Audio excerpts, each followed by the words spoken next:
Almost there.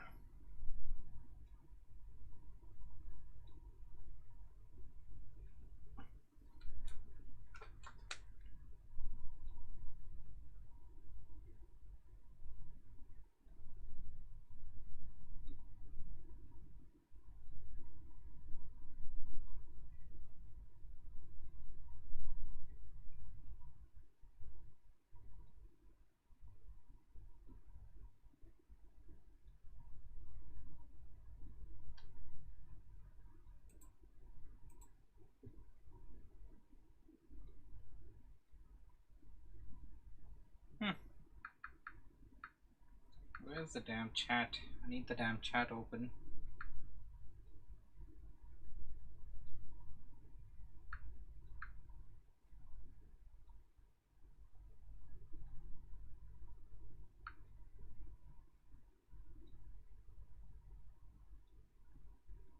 There we go, that works.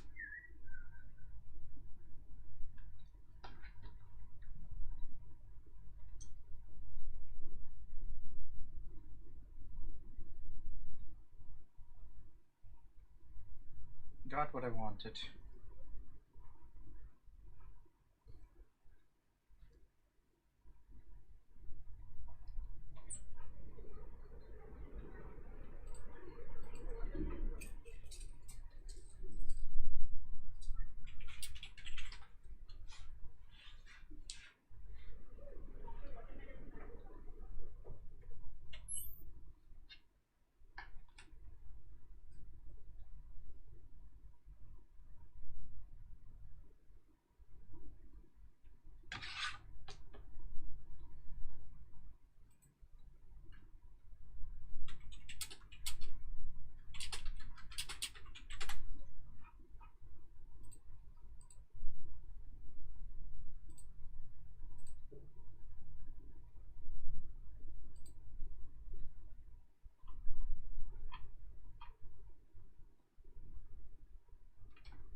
These things happen.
Okay, I think I have the brackets on stream now.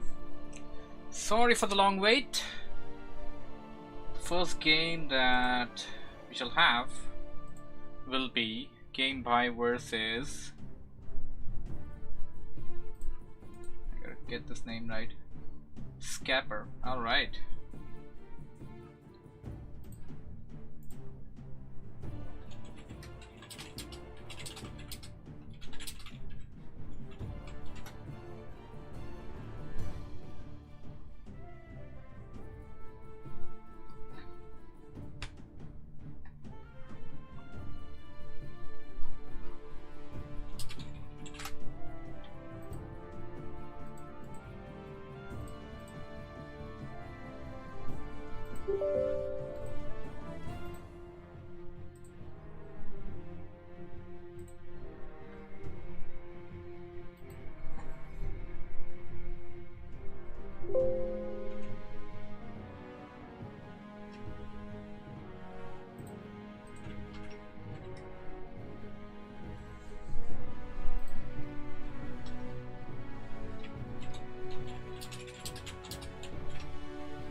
apart from that, I also have Scythrin casting this tournament with me.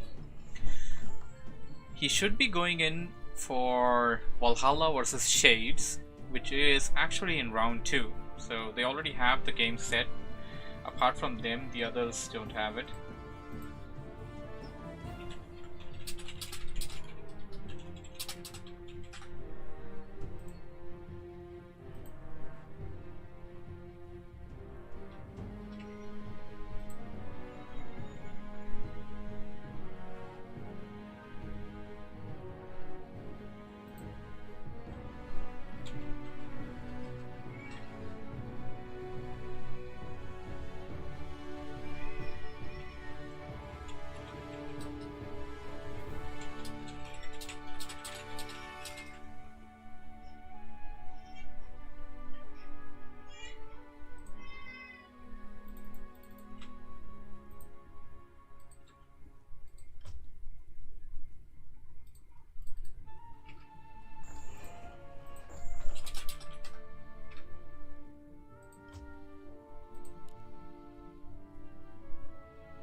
So Valhalla is basically not available to play the tournament, or he's having very bad lag or something. So we're gonna replace him with Remote.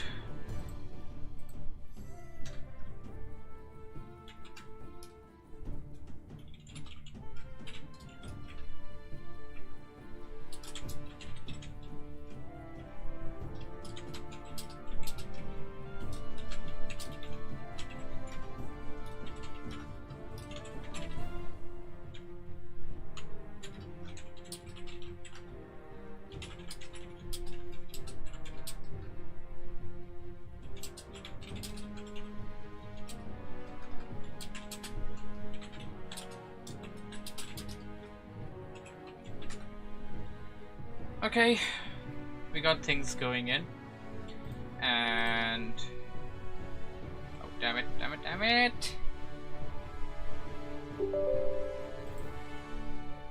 Wow, that lagged for a second. That was booster, by the way, Warcraft 3 booster, and it's up, and I think we should be ready now.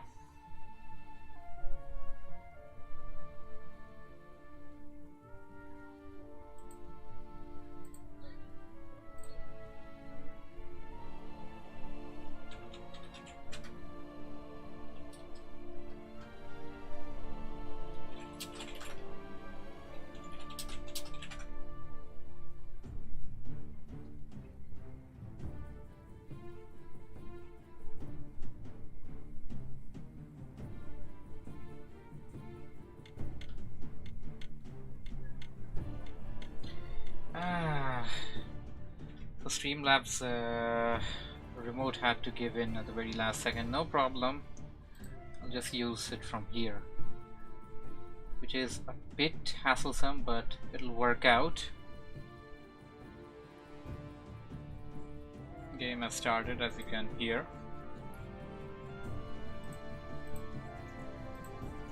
Alright everybody, return to the jungle. Number 3. This is going to be round 1, Amazonia, best out of 1, and it's going to be between 2 undead players. On the top right, we got Game By, also known as GB. Oh wait a second, I'm sorry, I made the mistake here. Top right is Scrapper. I got confused with the name over here. Top right is Scrapper, spawning as the red undead, opening up with Hero first. At the bottom left, we got Game By, also known as GB, opening up with, he's also opening up with Alter first here.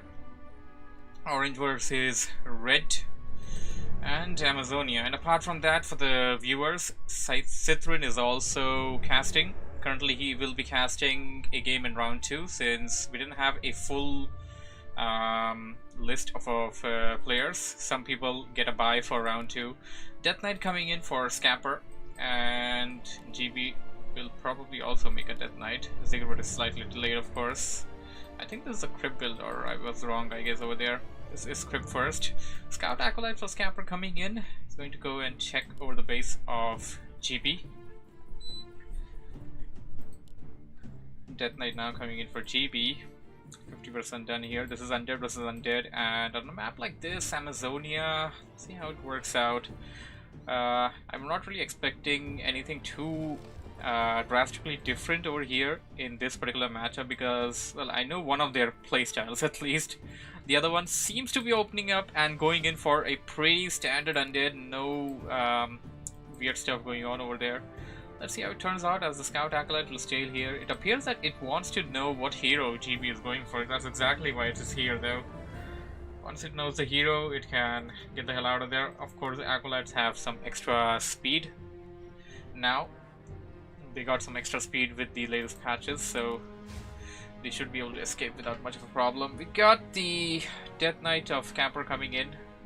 Some Scout Skeleton Warriors being summoned over there with that critter, and he is going in towards the base of GB. No, he's gonna go for some creeping. Gonna creep out this green camp up here. Oh, wait a second, sorry, that's an orange camp. It seems so small and so risky for a newly out hero, which is just out, you know, that you would actually mistake it for a green camp, but it is an orange camp. GB out with 2 ghouls and got himself in a Rubian Tower there. He's not going to waste any time on that Acolyte, and it appears that he's going to detect where Scapper is. Scapper will be done creeping this camp out without much of a hassle. GB is going in for an assault, it appears. And he won't be able to death coil any of the undead units, since undead units won't be taking any damage from that. He should be able to he's going in towards the gold mine. Alright, nicely done, using your opponent's graveyard for your advantage. That's one thing you can do as an undead player. Now, Scapper's got to be careful. GB is in here with 2 ghouls over there. Scapper has 3, and GB gonna heal away his ghouls with a death coil. GB going in towards the gold line. He's gonna harass it with everything he's got. Scapper reacting very nicely over here, forcing GB out of this situation. There are 2 more death coils from what I can see on the Death Knight of GB. Scapper has about 1 more death coil right now. He's gonna have the regeneration as well, and there we go. 1 ghoul dead, 2nd ghoul died for GB. So Scapper will be gaining level 2 with that. He got himself a Cloak of Shadows from the earlier camp that he crept. That is of course more useful now with the new patches. You can also hide during the daytime. That is something you can do now. And it appears that something's wrong with my chat. Somebody said something, but I don't see anything yet. And I have to check that up later. Scapper going in for some more creeping, while GB returns back to the base without much of a fruitful exchange from that early assault. He's going to try and take out that Acolyte, and should be successful in doing so. He got his first fiend out, 2nd fiend out now. Tier 2 almost done. For Scapper, Tier 2 is already done. Alright, so Scapper is already ahead of GB right now. The second hero will be out faster. The Slaughterhouse will be dropped down faster. He's gonna get Obsidian statues first. So he is taking the lead in this game from what I can understand. GB gonna pull in some green camps, and well, those are easier to do, and pulling them over the blight is definitely advisable. If I were GB, I would be going for some orange camps right now, especially this one which Scapper is going for, because this is a camp you can creep out with the number of fiends he already has. Well, you can basically creep it out with just 2 skeleton warriors and the Death Knight. Scapper just demonstrated that to us. Scapper coming in with his Unholy Aura. GB definitely needs level 2. That Unholy Aura is so priceless for the undead army. Picking up that tome, I'm gonna skill the skeleton warrior, but GB still staggering at level 1. Scapperton creeping at that camp, and he's going to go for a final one. One more kill on basically anything, even a skeleton warrior for Scapper will give his Death Knight level 3. Lich coming out. Lich is already out for Scapper. This is going to be difficult. GB now going in for some orange camps, and he's simultaneously creeping out 2 camps at the same time, it appears. Going to pull them both out and then attack them one by one. Scapper is at the Goblin Merchant over there, now getting to level 3. And it appears that he's going to take this full camp head on, and that's actually going to provide the Lich of Scapper with some experience points. That is good. That is good thinking over there to delay the creeping, let the creep survive for a bit, and then let the Lich arrive over there and pick up the experience. That's one thing you can do. Lich is out for GB as well, so he should be able to take on Scapper. GB already picking Frost Nova as a spell. He wants to go for nuking, it appears. Of course, the nuke versus undead won't be as powerful because there is no death coil this time, unless and until Scapper goes in for any kind of mercenary or tavern hero as the third one. Tavern hero, which is not undead by the way, because we do have 2 tavern undead heroes like the Dark Ranger and the Pit Lord. They are undead heroes. They heal with the death coil, and they cannot be damaged with the death coil. There we go, Frost Nova on that fiend, but it's gonna be healed with the death coil immediately. GB trying to focus that one fiend over there, going to burrow down one of the fiends, his own fiends. Gonna burrow another one, get that back one up, and oh, he's gonna get the kill. There we go. Scapper tried to heal it at the very last second, but couldn't do it. GB losing one fiend in the process, but he will have the better half of this exchange because he should be able to take out that other fiend over there. Nicely done by GB. And gonna have to be careful on that Lich over there. Does have a full mana tank though. It can cast a lot more death coils. That Death Knight is full on mana. On Scapper's side, Scapper doesn't have enough mana for another death coil just yet. He's gonna have it real soon though. Still attacking the Lich, trying to target it down. Scapper has Frost Armor and Frost Nova on that Lich. May want to use the Frost Armor. That's gonna be useful if he casts it on the Death Knight. Does he have enough mana for that? He does. I guess he's saving up for the Frost Nova. You want that Frost Nova, that deadly Frost Nova is so super powerful over there. GB now calling back in his burrowed fiends. He's going to keep them in, and oh, there we go. Scapper now going to attack GB's. One of his fiends died over there. GB's other fiend being burrowed. Scapper does not have dust from what I know. Yes, no dust is there, so that's definitely what GB wants to do. Fighting on the undead and keeping the other player off of the blight is one of the strategies you can imply here. But GB went in for the Nerubian Tower on the very... yeah, this tower would have been more useful in this particular scenario right now, but then again, I'm not an undead player, so I guess that's one of those decisions that I don't understand for the time being. Scout Skeleton Warrior survives. No, it's got picked off over there. Uh-oh, burrowed, and no, it didn't survive. The projectile of the fiends reached it late, but it did reach it. Another fiend being burrowed, but the projectile... No, the projectile didn't kill it. There we go, it survived. Another fiend is out over there, but it's gonna burrow, but it may get taken out. There we go. A lot of fiends dying in for GB. GB wanna change some strats here. Gonna use some sort of other tactic to focus Scapper away. To drive Scapper away from this situation here. Scapper right now has level 3 and 2 heroes. GB is at 2 and 1. GB definitely needs a few more kills because he can't really deal with this without a level 3 Death Knight and at least a level 2 Lich. Alright, tier 3 was already there for GB, and he already bought himself the Orb of Corruption. And what do we have here? Scapper already did that as well. That's something that I did not detect, okay. Slaughterhouse was ready for Scapper since a while, but the funny thing was that we didn't see any Obsidian statues in that last fight. I guess he didn't have it right-clicked on the hero or something like that. He was far more busy in the fight. GB putting down a sacrificial pit. Ooh, spooky. And he does have a nice tree wall cleared up towards the inner side of his base to drop down what we know he will drop down later on. We're probably going to see Frostworms coming in. GB does have the attack and defense upgrade for the Frostworms and Fiends, so those are going to be useful. And I believe the same one applies for Destroyers as well. Bought himself a Pit Lord, that's a super beefy hero. And got Howl of Terror with that. Howl of Terror is of course super useful. I've also seen use of Rain of Fire, which is also useful. And Scapper left behind the tome. Scapper left behind the tome, and now he seems to be going in for assault, but here comes Game Boy coming in. He's going to attack Scapper's Tomb of Relics. Scapper gonna be forced to come back to his base to try and defend that. He may lose that Tomb of Relics though. It's already down to 50%. GB doesn't really have an army to actually take it out super early on. Here comes Scapper trying to get in position. Try to block away that Fiend. GB out of the situation. Well, partially.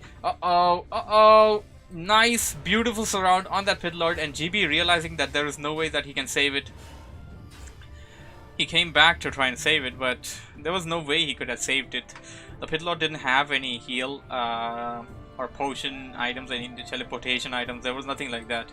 And the only thing that could have saved him by a long shot was a Death Coil and immediate TP. Like, the only thing that GB could have done, and that wouldn't have been that worth it though.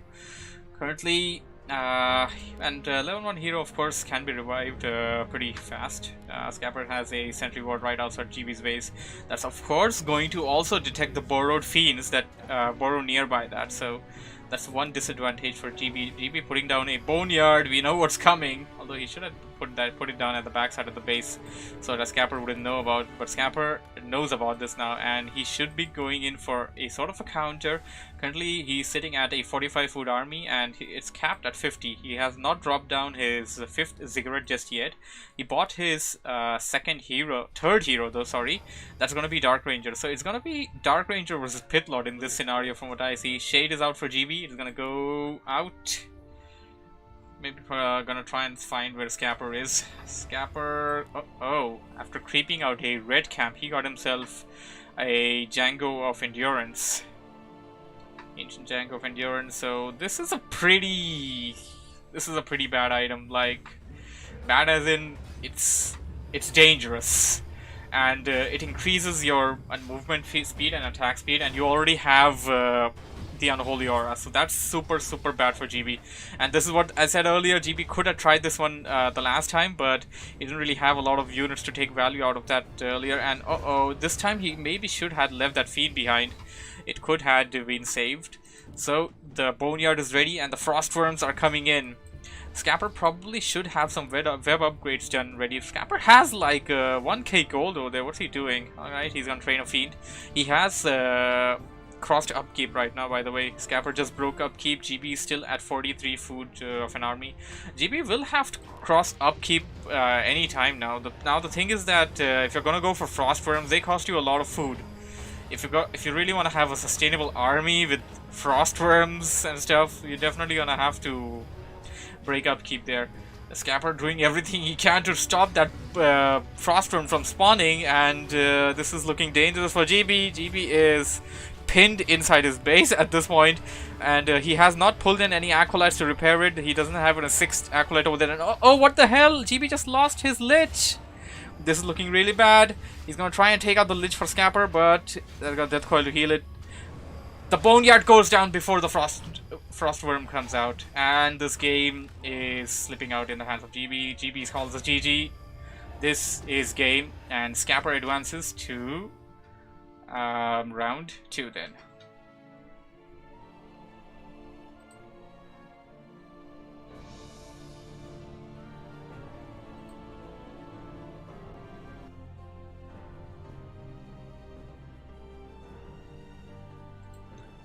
me go and edit that then.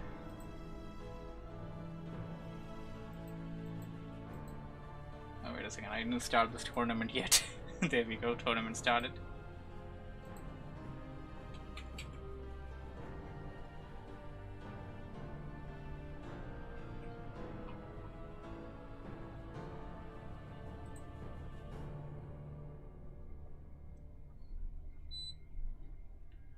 So this game goes to Scapper. Scapper advances to round 2. Round 2 is going to be on last refuge, of course. One of the games has already happened from what I know. It was Shades versus Remote. Let me pop up the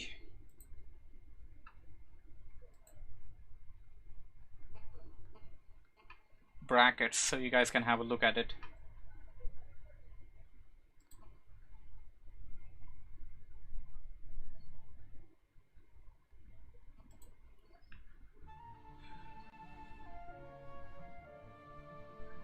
Bracket and background.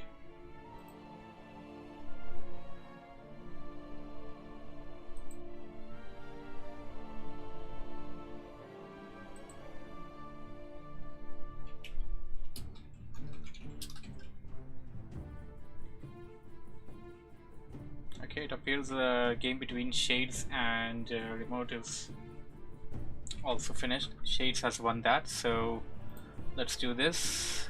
Put him on the next round.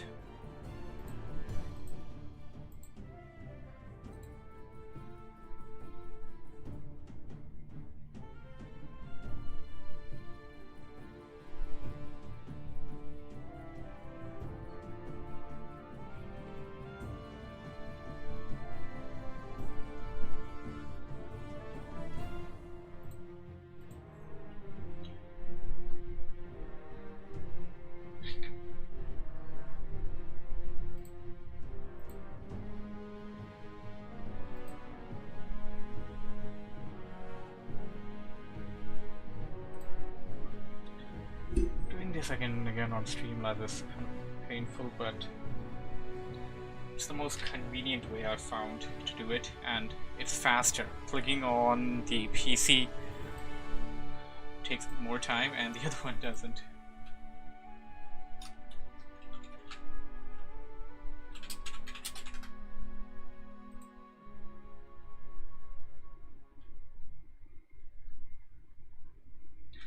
Alright, let's have a look at the brackets.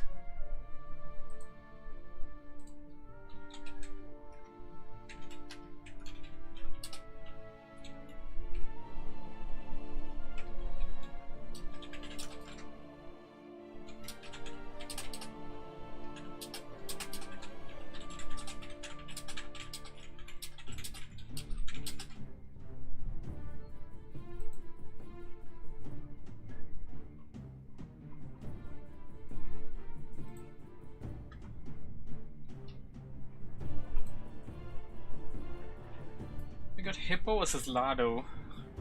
That should be a good matchup.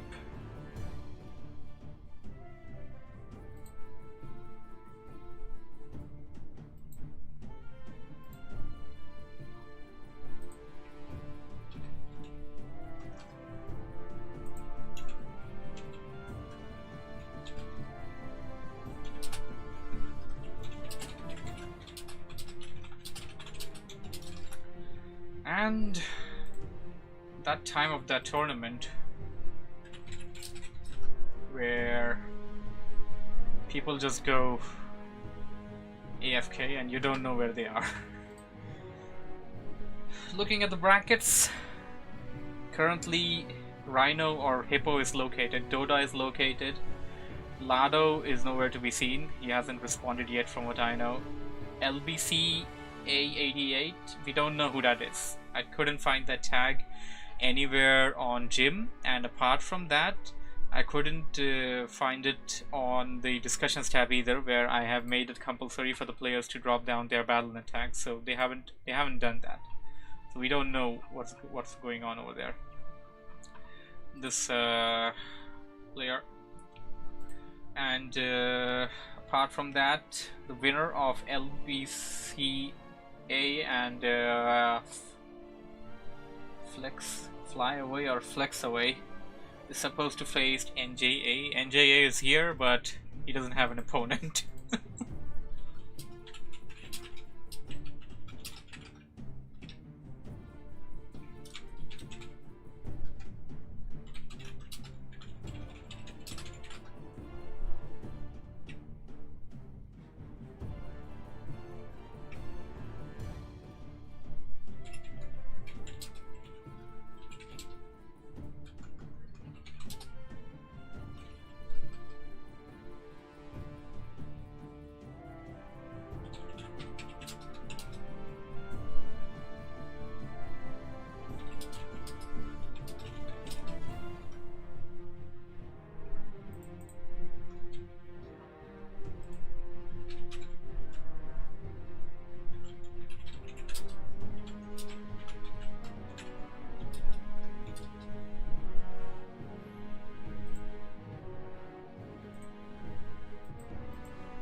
Well, it's currently 10:12 at my area, my time. We're gonna wait till 10:15. That's 3 minutes from right now. If none of the players that I mentioned are responding, then we're gonna drop them and continue with the tournament.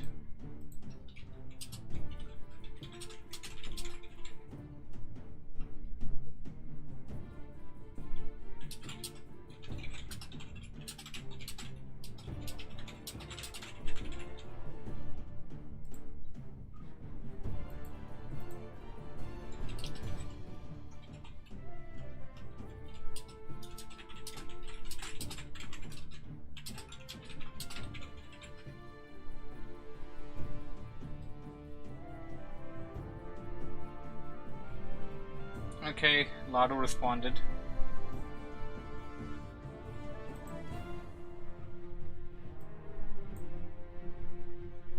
Can't delay that match since he is responding at least.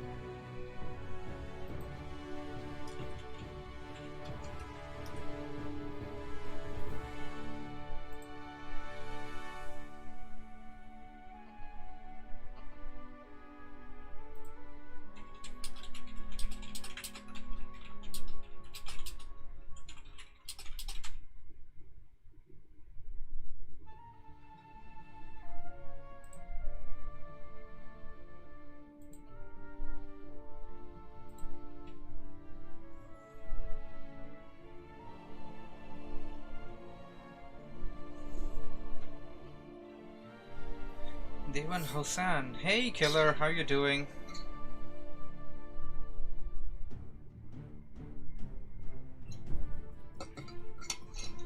You just missed GB's match if you just came online. It's gonna be up later on the same channel, of course. Just waiting for the guys and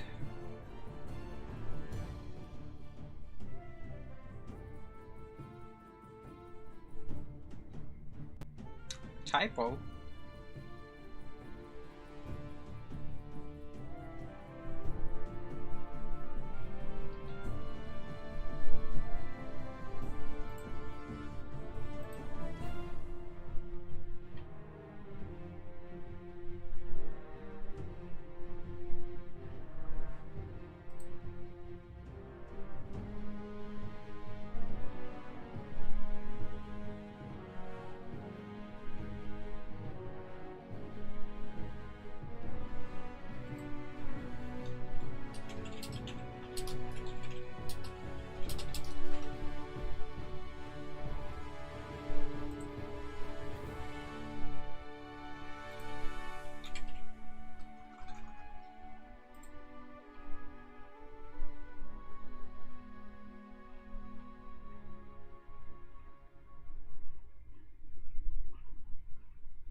players missing? Absolutely.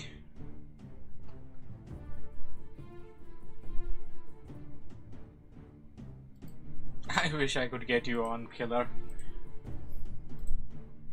It's already started now.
Just kidding.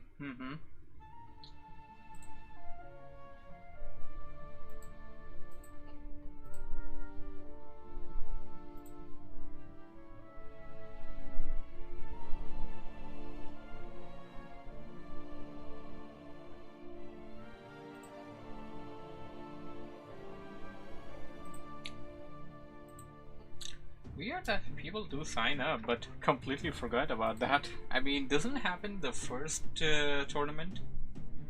RttJ won. It happened in the second one, and it's happening right now. And from what I see, I mean, if nobody else shows up, then we'll likely won't have too many matches either.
So, do I have the brackets up? Didn't register because it was way too late. Yeah, I can understand that, like, super late for you.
Well, we're gonna have to drop Lado then.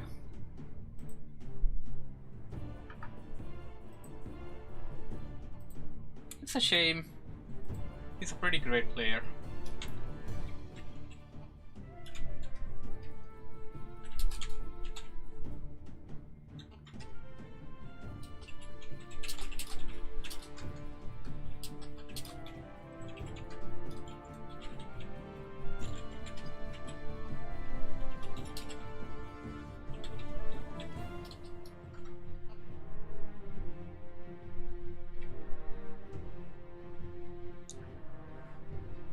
Next match is gonna be between Dota and Hippo then.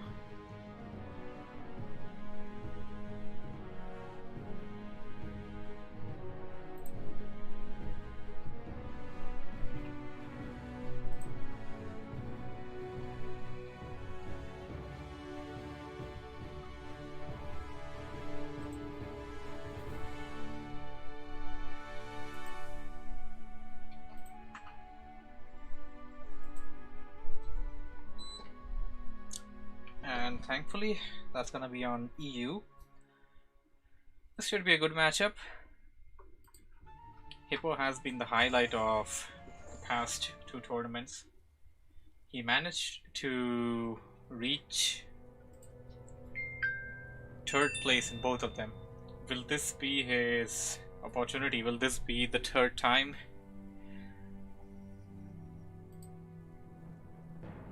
As they say, third time's a charm.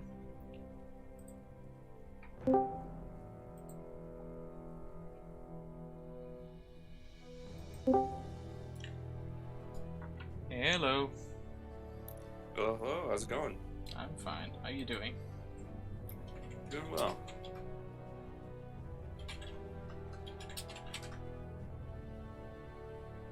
Another tournament and a lot of dropouts, sadly. Yeah, it's the way of the game. It's just what it is, you know, just get used to it at this point. Yeah, exactly.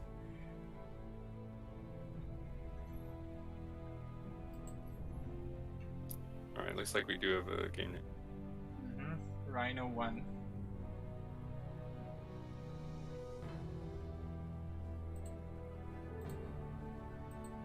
Not up yet.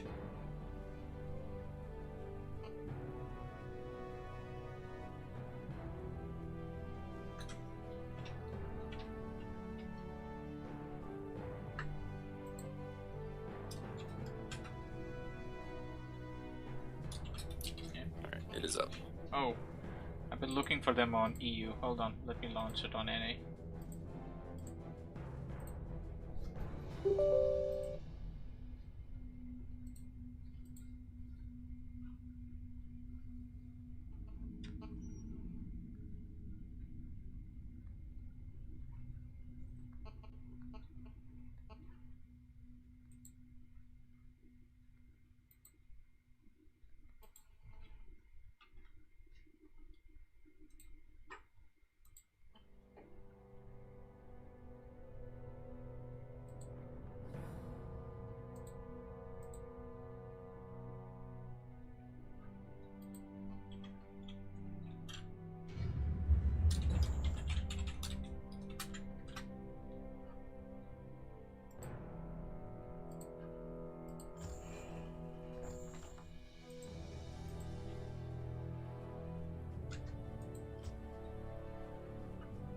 I see it.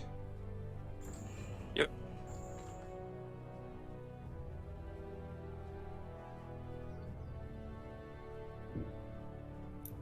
This way I can just invite you.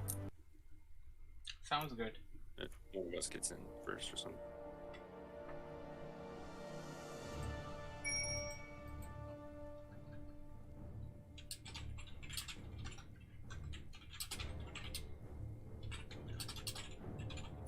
How's the sound quality? Oh, it's great. I can hear you loud and clear. Okay, I found one of the contenders. Thankfully, I didn't drop him yet. He's in round 2. So I guess we can have that match yet.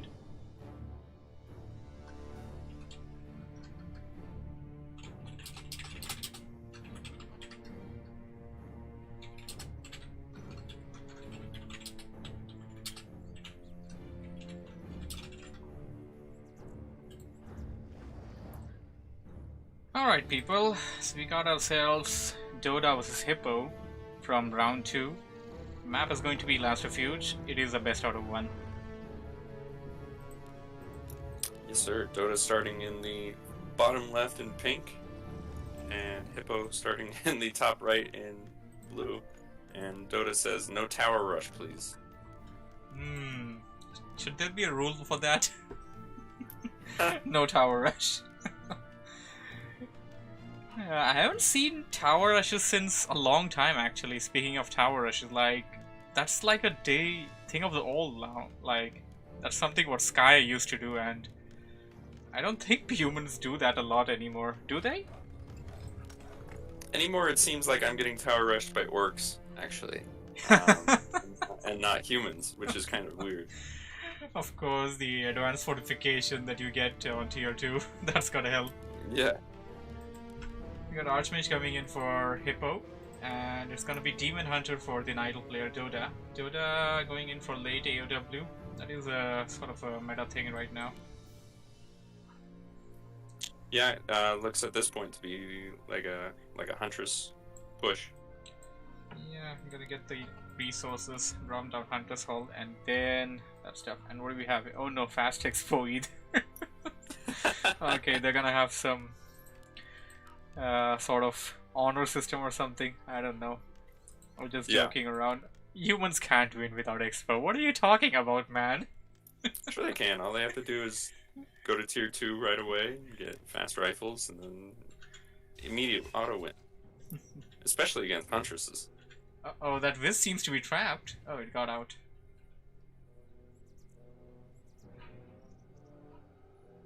What do we have here? Elf No Micro says, have fun guys. I guess he's leaving the stream. Hippo going in for a green camp. Should be able to creep this out before the Demon Hunter reaches the base and is able to cause any kind of harassment. Also coming in with that same Wisp, Scout Wisp over there. And oh wait a second, that's the second Wisp. I see some detonations coming. Detonation on that Archmage. Took out some mana. And speaking of mana, here comes the mana burner.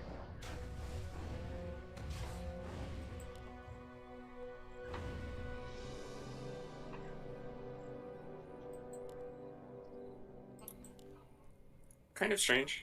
Tier 2 just started now for Hipposaur. He does have a Dota opening up there, yeah. Dota gonna go in there and do some harassment. There we go, a nice detonation that took out some of the HP from the elemental over there. Also the Archmage, of course. Of course. Archmage almost at level 2. And I think Dota needs to try and go for some either last hits on the Murlocs or try to get that water. Definitely. Like, Demon Hunter has been less in use, but it hasn't been nerfed or anything. Demon Hunter can still pick up those last hit kills. It's still super fast. DPS is still crazy.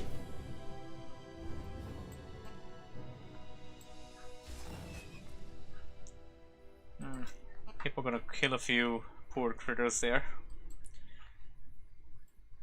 Do we have the Hunter's Hall ready? Hunter's Hall is ready. Ancient of War, Hunter's Hiss is coming in, and tier 2 is 50% done for Dota as well. First Huntress on the field. He's gonna Shadow Meld. And Dota picking up Boots of Speed. Move that I always like. Second Huntress is out, so these footmen are now in danger. Footmen will be in grave danger if Hippo doesn't pull them back. And uh-oh, Archmage down to less than 150 HP, and uh-oh, we're gonna have a block over there. Ooh, Nicely nice done. block. Nice block there. But Hippo will manage to escape, and Hippo also got himself the boost of speed, by the way. Oh, that was dangerous. That was dangerously close, and look at the mana. He has equal mana to the HP. That mana burn can actually kill it. Mana burn. If he gets one more hit, and it will. Oh, nicely done by Hippo, dropping down the building over there. And oh, what do we have here? Dota surrounded. Dota gonna have to use Very the nice, TP. and that will be a TP. Yeah. Is he gonna be able to kill the footman? No. Completely walked into that one. Nicely done by Hippo. I like that maneuver. And attack is done for both players. We'll see what heroes they go into now. Standard in this matchup, obviously, is Naga Sea Witch for both players. It's not uncommon to see MK second. Yeah, MK second is that the problem with MK second against Demon Hunter is that you're not gonna have mana. No Storm Bolts. Very true, but I mean, Dota only has a level 1 Demon Hunter. Normally at this point, Yeah, Night Elf could even have level 3 Demon Hunter, in which case you definitely don't want. exactly. Not me, but It's already been 5 minutes into the game. yeah. One thing to note though, Dota doesn't have any escape route. He doesn't have Potion of Invul, he doesn't have TP. If he gets surrounded like that again, he's gonna be in a super big pickle. Yep, and the first rifle is out now. I think that was the second one. He does have another rifle at second one? yeah. Oh, yeah. Yeah, it was the one. And well, Dota does manage to take out one farm over there. Yeah, Huntress is putting in good damage on the farms. And Hippo waiting at the tavern for his own second hero. He has a footman over there.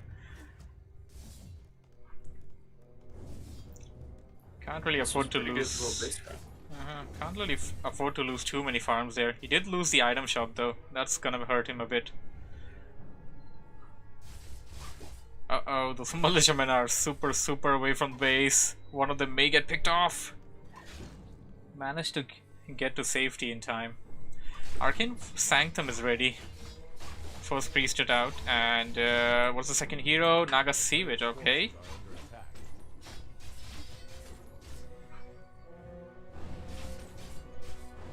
Needs more riflemen definitely against this fight.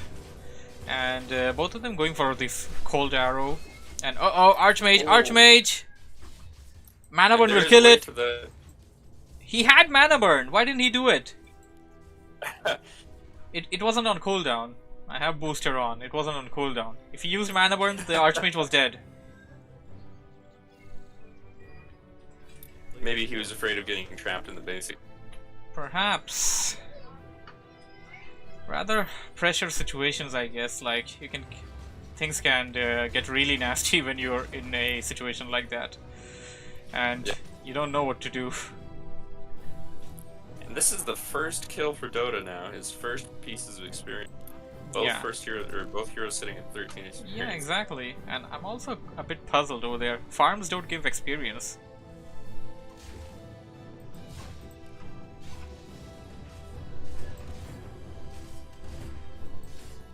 Double lores out for Dota, and tech to tier 3 is halfway done. Okay, Hippo gonna leave behind a elemental to kill that priest, but that priest is gonna survive by healing. A lot of peasants are being killed over there, at least. Here comes the rifleman. Hunter's gonna survive. And now that these riflemen outnumber these huntresses, it's pretty dangerous to be taking any fights, really. It's very dangerous. He's getting dryads, definitely the army composition, but he's gonna need more than that. Definitely gonna be needing bears at one point. Getting the bear upgrades.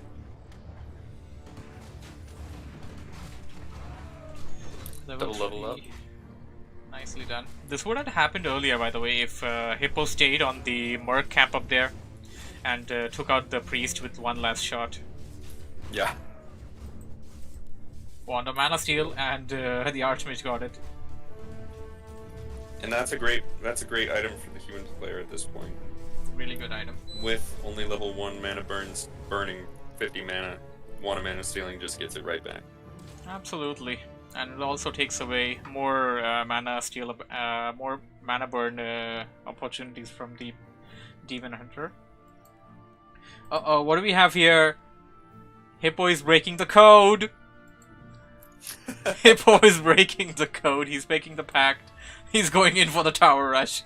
Militiamen coming in. We're gonna see a tower rush in 2020.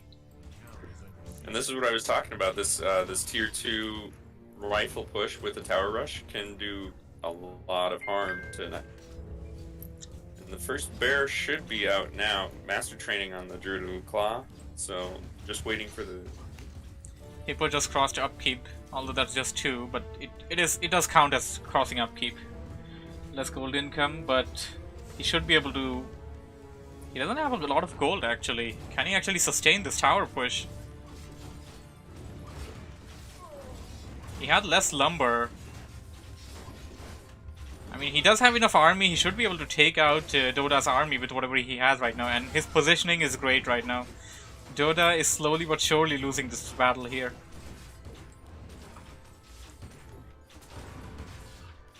Rejuvenation on the Demon Hunter, but Demon Hunter is just level 1. Against level 3, level 2 heroes, this is going to be super, super difficult. Wanda Mana Seal. I mean, that's the danger with this whole thing is if you can't get the hero levels by creeping the enemy army, then you have to creep yourself, and Dota just never... Dota never got around doing that, and that kind of cost him the game here. Riflemen. You don't even need the towers at this point. And oh, the bear got taken out by the elemental. You said. Well, I lied. Hilarious. Yeah, you could say Hippo didn't have honor in this one. But right. Then again, you gotta do what you gotta do to win.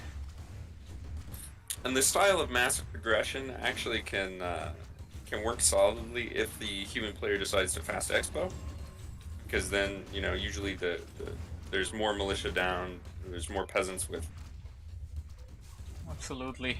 Well, Demon Hunter is back, and he hasn't called for the GG just yet. I mean, at this point, you're just waiting for the GG. There's little to no opportunity for Dota to come back from this. With level 1 heroes, it's just not gonna happen that way. There are a lot of riflemen there.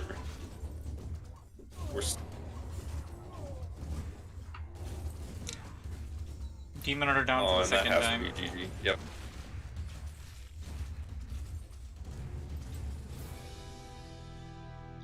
Alright then. So Hippo advances. Yes, sir. Okay, I got hold of one of the guys. Actually, 2 of the guys. Excellent.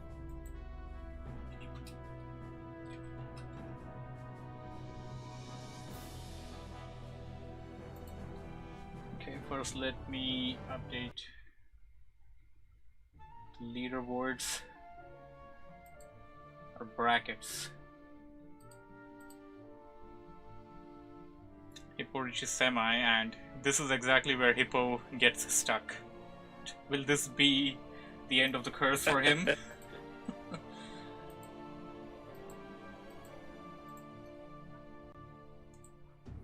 That's always the question, isn't it? Okay, I just got word from Flyaway or Flexaway. He won't be able to compete. So NJA basically reaches semifinals for free again. Excellent. Yep.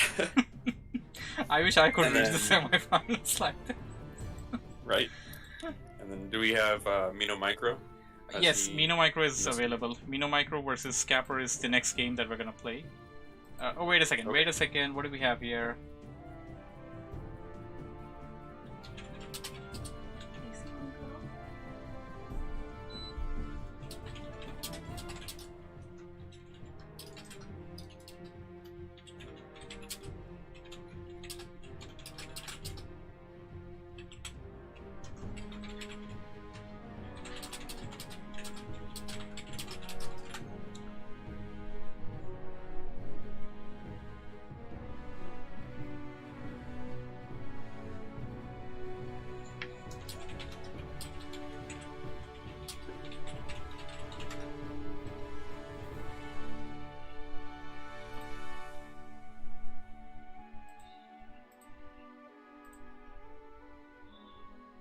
Okay,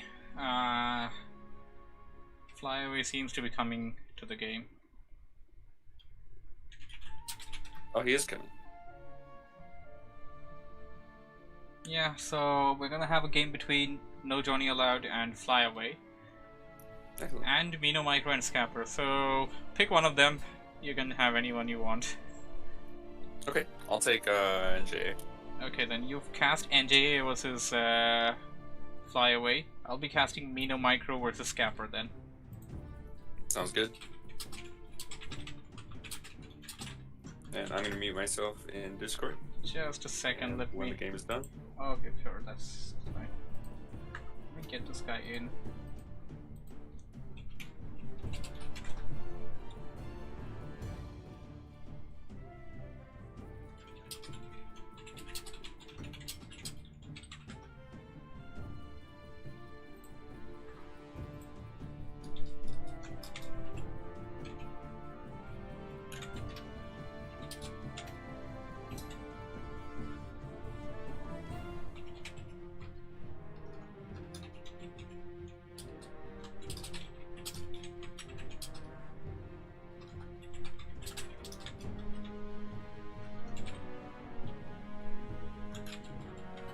Oh, we had some chats going on here. You stormed me, my keyboard died, or something. Who's saying that? Yeah, it was Fly Away. He said that his Oh, okay. keyboard died. Gotcha. Oh, speaking of him, Jockey's here. Yes, Jockey. Hello. Sign up for a tournament and completely forget about it. That's very responsible. I didn't forget about it. I had a problem with the keyboard. Okay. You didn't even tell me anything. Well, anyways, Anna will cast your game. Because That's I yeah, that's have enough. to That's do enough. I don't something. need the explanation. You're there. You're gonna play the game then, and Anna will cast your game then. Okay. I'll be back in a bit. Tag. No Johnny allowed. Okay, Seems will do. to be. Yeah, he seems to be away. I think he'll show up. He's usually It's there. offline. Don't be. You just be Okay, there. never mind. He'll be there soon.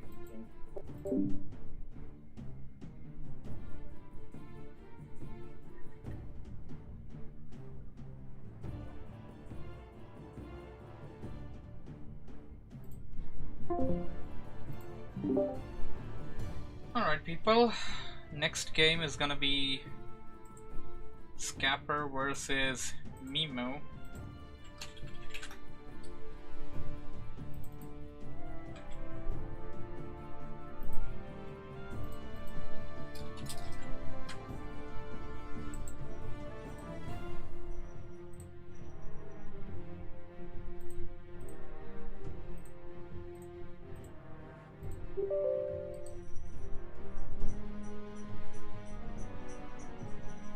Well, thankfully, some guys showed up at the very end. We didn't have a tournament of a lot of dropouts, although we did have a few here and there.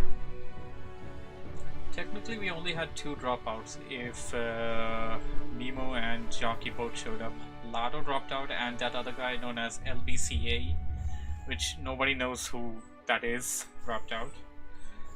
Pretty good so far. So I'm gonna open up the brackets right before we start this next match here. You guys can have a look. I'm sorry if I didn't see the chat there. I am looking at what you're saying. Ah, my Warcraft stuck for.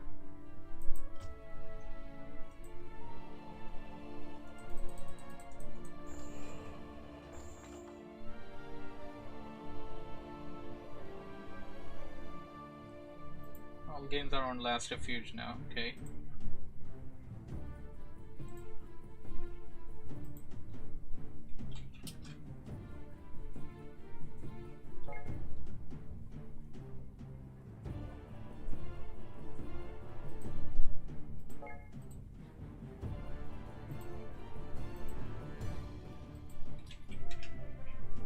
It's gonna be Undead vs Night Elves, it appears.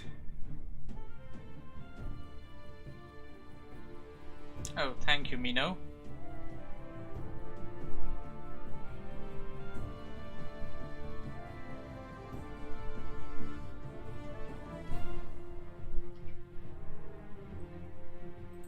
Okay then, I guess we don't really have anything to wait for.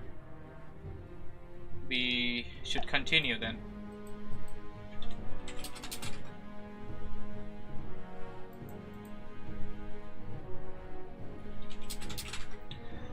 Oh, good lord, this game is so unoptimized.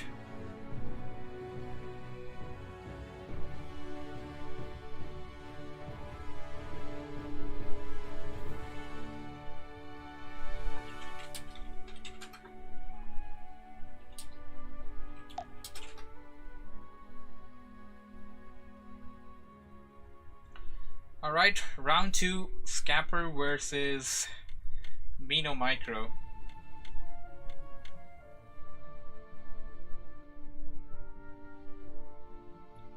Alright people, this is going to be a Undead versus Night Elf on Last Refuge. We got Scapper as the Undead Maroon on the top right, and on the bottom left we got Mino Micro spawning in as the Yellow Night Elf. Night Elf was Undead on Last Refuge. Let's see how this turns out to be. Idle player going up, opening up with pretty standard stuff. Undead player also altar first. Nothing too very special going on here. And apart from this, Anar is casting NJA versus Flyaway. Well, if NJA basically responded, he was there. He was there. Now, don't consider that he's just not there at all. He is there. But once he responds, that next game will happen, so you guys can check his stream out as well. That's gonna be the game that happens, and the winner of that will basically advance to semi-finals. And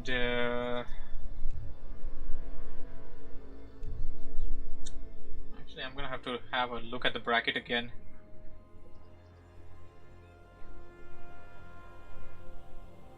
Yeah, actually, the winner of this and the winner of that advances to the semi-finals. Okay. Scout workers going in towards each other's base. We got the Ancient of War near the green camp. Death Knight coming in for Scapper, and we got Demon Hunter coming in for Mino Micro. Scout Wisp heading in towards the Undead player's base. Scout Acolyte already in the Night player's base. Going to detect this AOW creeping. Will be there and will try to be super annoying as possible. Of course, Acolytes are faster now, and they can be super annoying just with that one boosted advantage that they got with that with one of the new updates patches that came in about last year. Uh-oh. There we go. No more annoyance over there, but sadly it got picked off by the Ancient of War. So now the thing is, no experience for the Demon Hunter. If he actually picked it up with the Archer, that would have been better for him, but you have what you have. What item did you get? Gloves of Haste. Pretty good item for the Demon Hunter, which is already a pretty good DPS hero. We got Death Knight coming in. Death Coil! But did he get the kill? No! This is one disadvantage. This thing is something that I have been seeing a lot lately. Under players Death Coil, but before the projectile of that Death Coil reaches the target, whatever has to happen already happens. Either the unit's already killed, or yeah, basically unit dies, whether it's the enemy unit or it's the Undead player's unit which it was trying to heal. I'll be gonna creep out this green camp here. Should be able to do that without any much kind of harassment. But oh, it appears that Mino Micro has some harassment in mind. He's coming in. He's gonna try and deal some harassment there. I'm going to go right after that Death Knight and then try to kill the Trapper. Trapper is of course being healed by the High Priest. They are gonna have to be careful with that. Archer may get picked off. No mana, but still, Death Knight managed to pick it off. Demon Hunter is not going to let the Death Knight cast even one Death Coil in this game, it appears. That's a lot of mana burning going on over there. And now the thing is, Mino Micro gained some good amount of experience early on at the camp, and also I believe he got a few Skeleton Warriors, which gave him some experience points. While Scapper has 0 experience points. So this is something that you're gonna have to think of.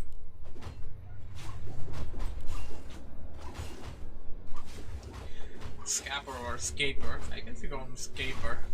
My pronunciation is always messed up. And oh, Demon Hunter is low. It can't Shadow Melt like the other Night Elf units. It's being attacked by all of the stuff. Uh-oh, this is bad. This is looking bad. He's using the TP to go back to the base. He does not want to lose the Demon Hunter in this fight. A lot of the creeps are attacking the Demon Hunter, it appears. He should be able to heal up with the Moonwills. And what's he gonna do? Mino Mitra is gonna go back into the battlefield. Hesitated for a moment, but no, I guess he wants to commit. There is a Scout Skeleton Warrior coming in, which will cause the necessary distraction. It gets picked off. It gives the experience to Mino Micro, but the thing is, missions accomplished for Scaper. Scaper already managed to get to what he wanted from that camp, and he's gonna try and take one Wisp away, but Wisp will detonate. And I believe this is what? Scroll of Rejuvenation? I think this is Potion of Regeneration that he got from the item camp there. That can be useful early on like this. Second hero out for Mino Micro, and what do we have here? Mino Micro committing to this camp here, but he also detects it. You're gonna have to be careful with the Naga Sea Witch. He doesn't want it too close to the Death Knight over there. Of course, Scaper now has the Unholy Aura on his Death Knight. Much more dangerous now with that. The Undead Army is much more dangerous with that. Fiend's gonna be forced back to the base, but here comes the Cold Arrow into play. Nice block there by the Skeleton Warriors, but the chase is still on. The hunt is still on. I don't think the Fiends have burrowed yet. We have seen this this matchup has been action-packed from the very early get-go. And what do we have here? Demon Hunter is really low, gonna have to be careful with that, but this will be a good opportunity for Scaper to target the Naga Sea Witch, which can be pretty squishy at times. Demon Hunter is of course super weak right now, and nice micro, lovely micro there by Scaper. Demon Hunter may get picked off over there, but Naga Sea Witch to the rescue. Unholy Aura will do the trick. 5 HP. Cold Arrow.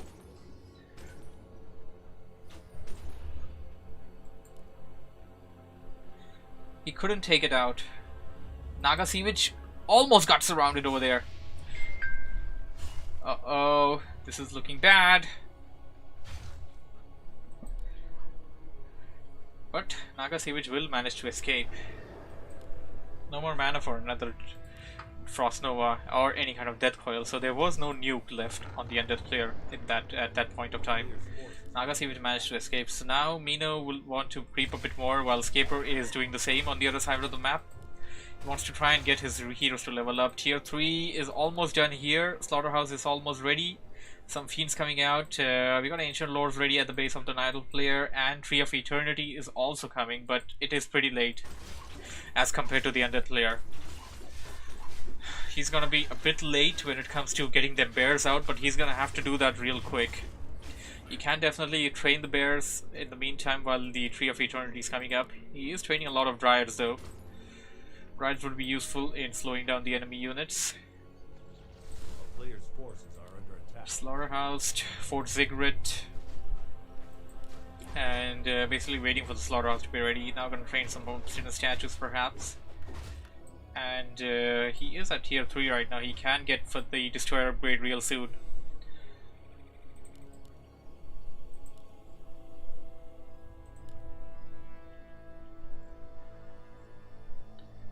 Mino Micro going to creep out this Goblin Merchant camp. Player's forces are under attack. Scaper is very far away. Both players should be able to creep in peace here. Now, what really matters is what's going to be the army composition, what are going to be the drops. Greater Mana Potion, you can have this on your Naga Sea Witch, you can even have it on your Demon Hunter. Actually, it's better off on the Demon Hunter. Naga Sea Witch is just going to cast a lot of Cold Arrows and some Forked Lightnings, but Demon Hunter basically is going to burn away all the mana of your enemy. So mana burn, potion of greater mana, then repeat. On the undead side, Orb of Corruption is bought, Gloves of Haste, we got Gauntlet, we got Belt, we got Circlet. Death Knight is beefy. Death Knight is super beefy right now. Mino Micro gonna have to be super careful of any kind of assault. Both players seem to be wanting to stick below 50 food right now. There is no indication that either of them will break. Maybe I spoke too soon.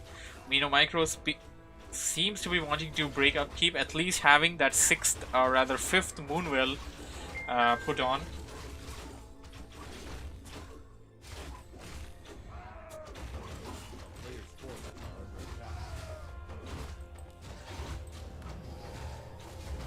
Should buy in some potion of invulns. Those are going to be useful.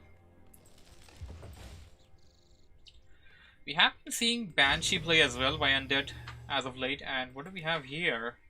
It seems to me that Scaper bought himself a Naga Sea Witch as the 3rd hero. Now, this can be good, and this can be bad as well. Naga Sea Witch, of course, has Forked Lightning and Cold Arrow. Cold Arrow will definitely assist the Undead player in locking down his enemy units and nuking them down with Coil and Nova. But the only downside that the Undead armies have while having a Naga Sea Witch in the composition is that they won't be able to heal it using Death Coil. And unless it was an Undead versus Undead match, he won't be able to actually mitigate any kind of damage output from the enemy.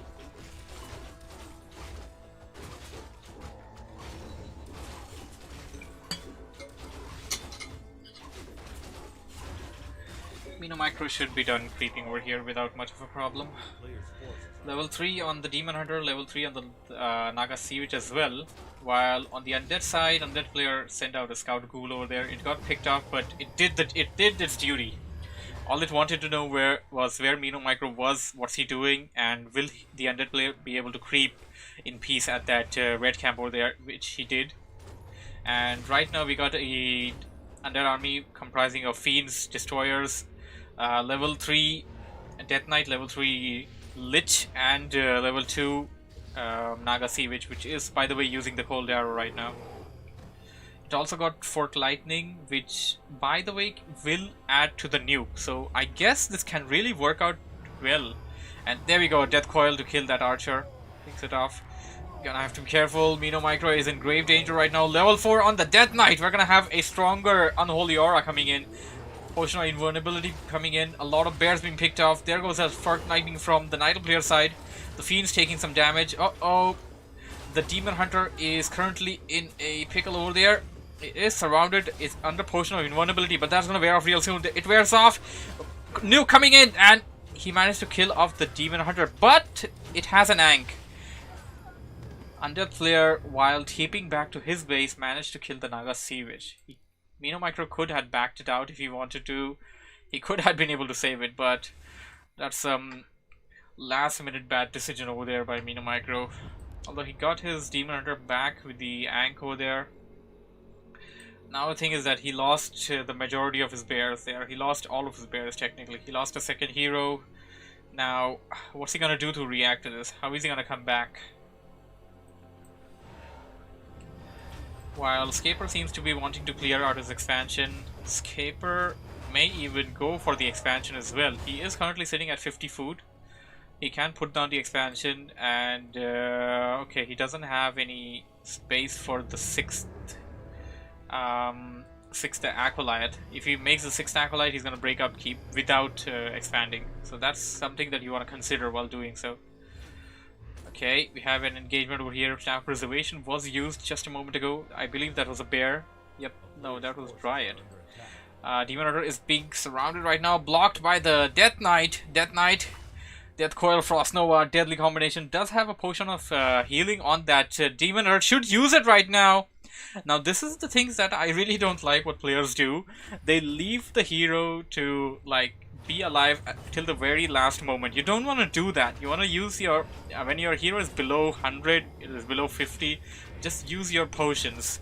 If you don't use it, and if there's that split second that your enemy clicks before you, then you're done. Basically lose the game.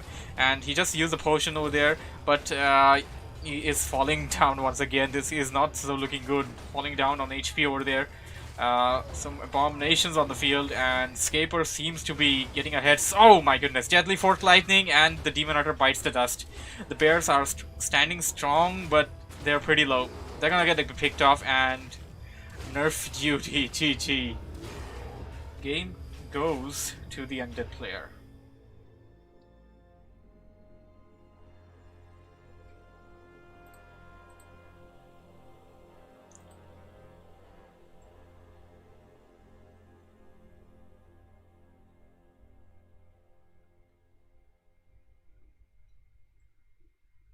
Where are some brackets?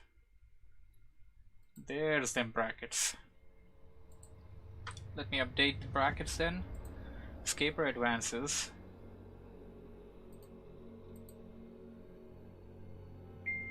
And gonna have to check up between NJA and Flyaway.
Alrighty.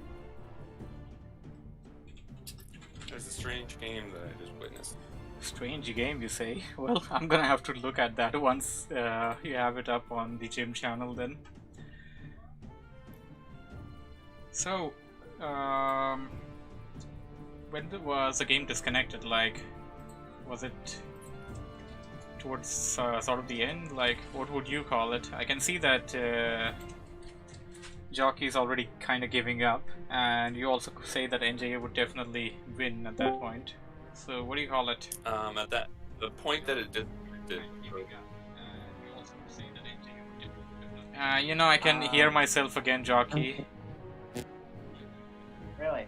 Yeah. Okay, well, I can confirm that I was gonna lose definitely, but my keyboard was being messy. Well, I can get up if you to say so, then.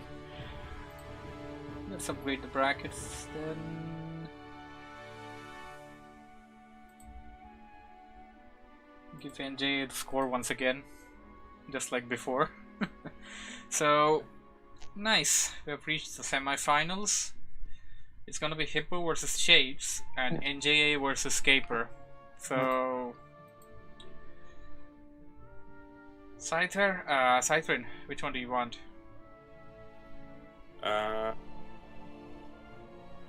Hard pick, I know. Oh, it's Scaper plays. What is he? Play? Scaper's undead, and he's pretty good, by the way. Yeah, he has played pretty good in Game 1 and Game 2. Sure, I'll take that one. Okay then. For Night Elf versus Undead rather than Human Mirror again. Oh, so Shades is human. Nicely done. So I'm gonna cover the Human Mirror then. Okay, Jockey, Yeah. thanks for competing then. We can barely hear you, by the way. Something's wrong with your mic. So we're gonna go back to the tournament. I'm gonna talk to you right after that. Okay then. Sounds good. Yeah, we'll meet up after the match. Okay.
No, I was already on Europe. Had no reason to actually log off, but it's fine. It's all dandy.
Having some confusion here.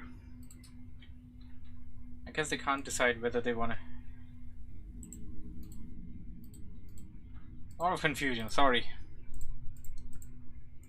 A lot of confusion, or just me being stupid here.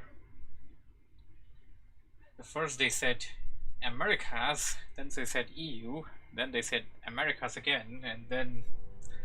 Never mind! I'm just going to log into Americas as per what they said last.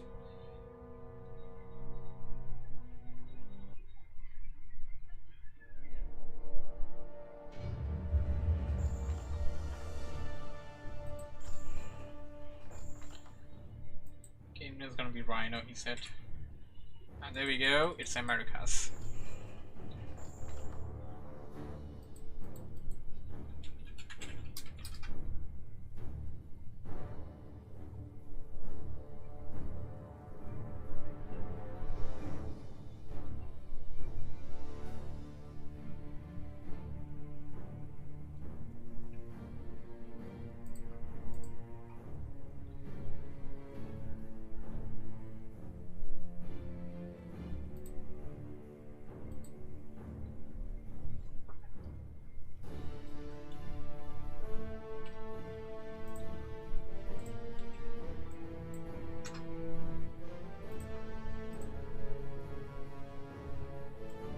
And for the guys wanting to check out NJA vs Caper, this is the stream.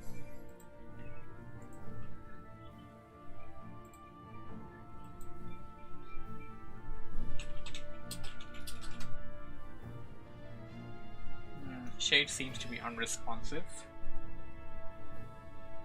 And why did the link go off on my Twitch? Something seems to be bugged.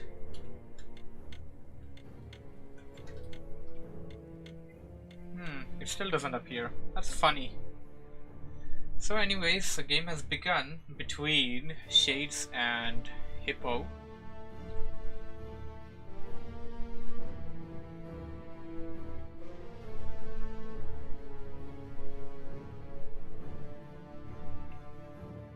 Alright everybody, semi-finals time.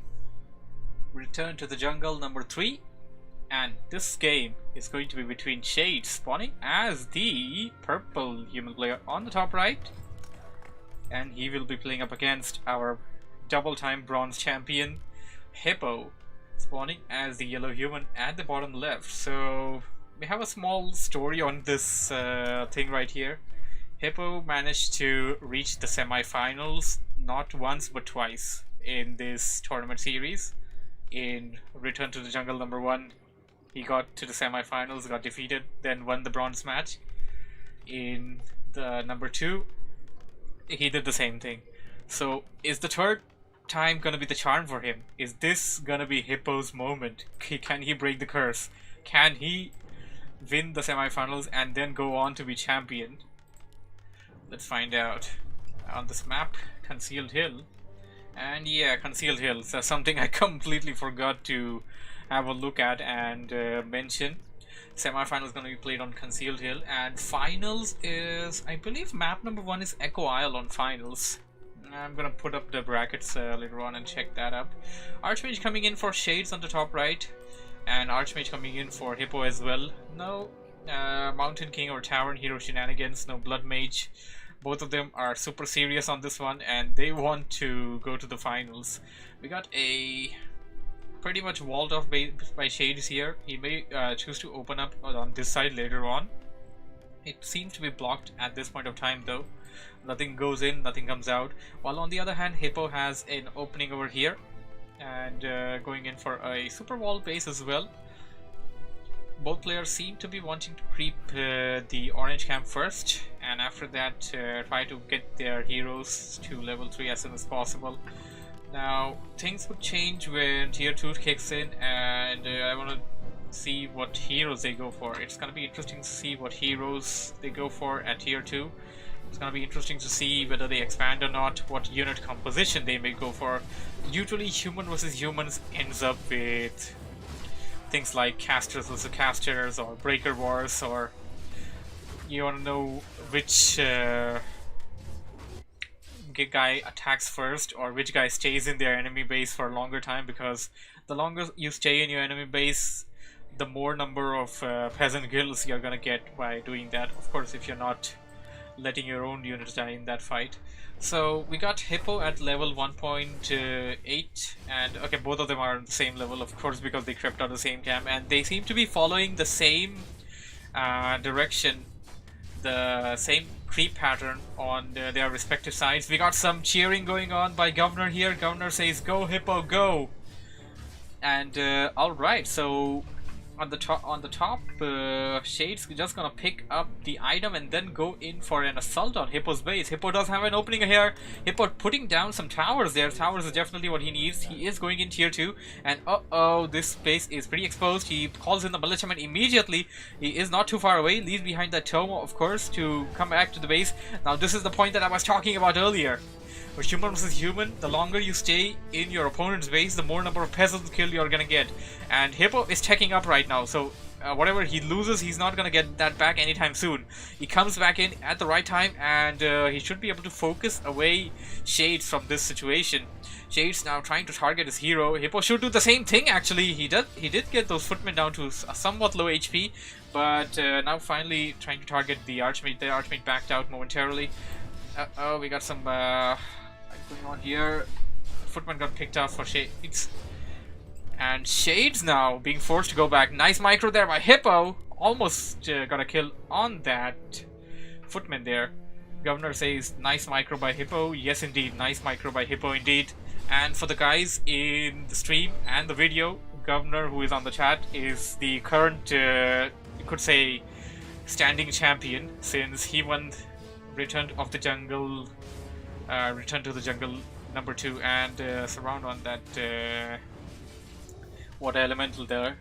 That's gonna give Hippo a good amount of experience. Now here's the thing, Shades is sitting at level 2 point whatever, just 2.0. Hippo is currently at 2.8. One or two more kills will give him level 3. That's exactly what he needs. Governor gonna come in from the other side. It appears that he's gonna keep up the pressure. Nicely done. Hippo sending his weak footman towards the fountain. And one more being sent to the fountain, but Shades didn't detect that. Shades did not detect that. Hippo has 2 arcane towers at his base. Shades only has 1. Level 3 Archmage for Hippo. Slipper of Agility. Not the best, but not the worst. Uh-oh, this footman will get 1 HP! Are you kidding me? That footman of Hippo survived by 1 HP. I guess the tides are in favor of Hippo. The stars are in his favor right now. And that's why he's gonna have some lucky stuff going on, like that 1 HP footman there. One footman for Shades got a bit overextended towards the inner side of Hippo's base. Tier 2 is of course ready right now. We got Sanctums being power built over there, and Shades is not getting tier 2 stuff and yet. Hippo already has a footman in there. We have an engagement going on in here, and Hippo's Archmage is weak right now. Shades is attacking it with everything he's got. Hippo gotta be careful. One wrong move can spell the death to him. Losing a few footmen is okay, but you gotta save your hero. You cannot lose the hero there.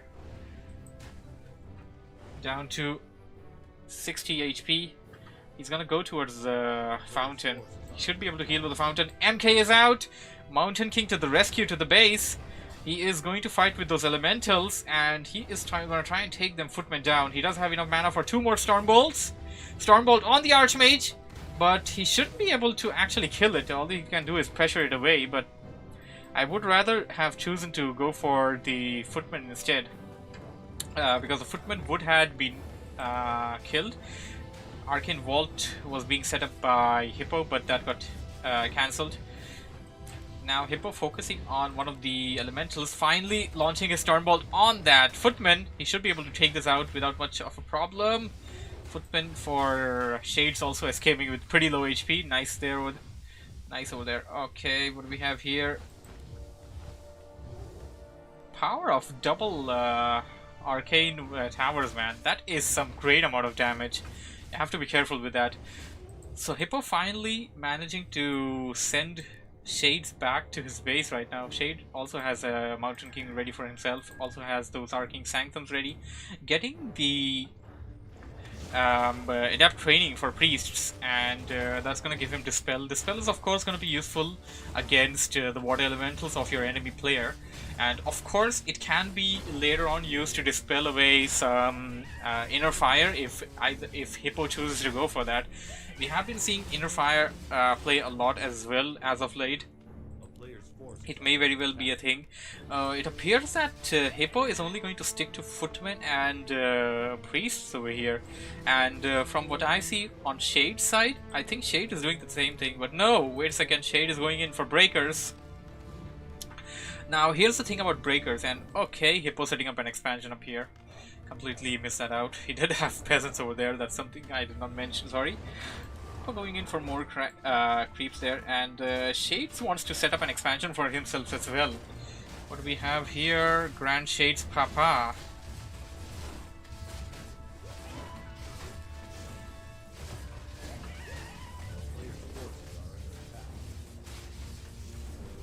Player team. Oh, I know who you are. There's only 2 guys that call me Papa, and I know who you are. Nonetheless, we got level 2.7 on the Mountain King for Hippo. A few more kills will give him level 3, and gotta be careful, get that Archmage away. Don't want to soak up any experience on the Archmage. Almost there, almost 2.9, almost. Going over the items of it before we have an engagement. On Shade's side, Shade's got double circlet on the MK, boost of speed, crystal ball, gauntlet of strength. The Archmage only has the TP. Hippo on the other side has sentry wards, rings of protection, scroll of heal, which is pretty good, and we have an engagement going on over here. One footman may get picked off over there, so the priests were constantly trying to heal it. Now here's the thing about breakers versus footmen. Footmen deal extra damage on breakers, and the thing about breakers is that breakers are good for the feedback, of course. breakers will be able to deal good amount of damage, and they will also not be affected by any kind of spells. Not be attacked by the priests. All the priests aren't really damage dealing stuff there. And what do we have here? Do we have an item pass? Yes. Oh, Shade's trying to pass that item, but he failed miserably. Oh, damn. Shades tried to pass his TP to the Mountain King and TP back to the base, but he failed miserably over there while trying to do so. That gives Hippo a huge advantage over here right now, and Hippo with an expansion is now breaking upkeep. What is he gonna go for? That's the question. He's not gonna go for some breakers of his own.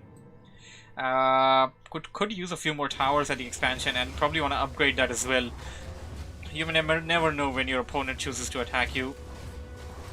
The heroes will level up over here from what I can understand. The Archmage will definitely level up here, and oh, Hippo got a nasty item there. Cloak of Flames and level 4 Archmage. Archmage for Shades gonna creep over here without the... Oh, I mean, it's the MK gonna creep without the Archmage. That's still not gonna give him level 3 though. He needs a bit more. Hippo coming in for the assault. He knows that he's got what he needs. This is a situation for Shades. Shades probably gonna have to TP away out of this. If he doesn't TP away, he's gonna be in a bit pickle. And okay, that's one thing he can do. He can call in the Zeppelin, pick up the items that pick up the unit that he needs. Shades went in for Thunderclap. Thunderclap, of course, not gonna damage those spellbreakers. But what do we have here? Militiamen being pulled in for Shades. Will they rescue him from this game? Hippo's Mountain King down to pretty low HP, using Potion of Invulnerability now, and of course the Cloak of Flames did not affect... Wait a second. Did not affect the Spellbreakers. Uh-oh. Hippo transferred the TP to the Mountain King. Mountain King stunned! Gonna have to use it to get the help back to his base right now. He has the advantage, he needs to keep it. He has the advantage, he has the bigger army, he has the higher levels. He needs to keep it and not overextend and not give the opportunity for Shades to get back into the game.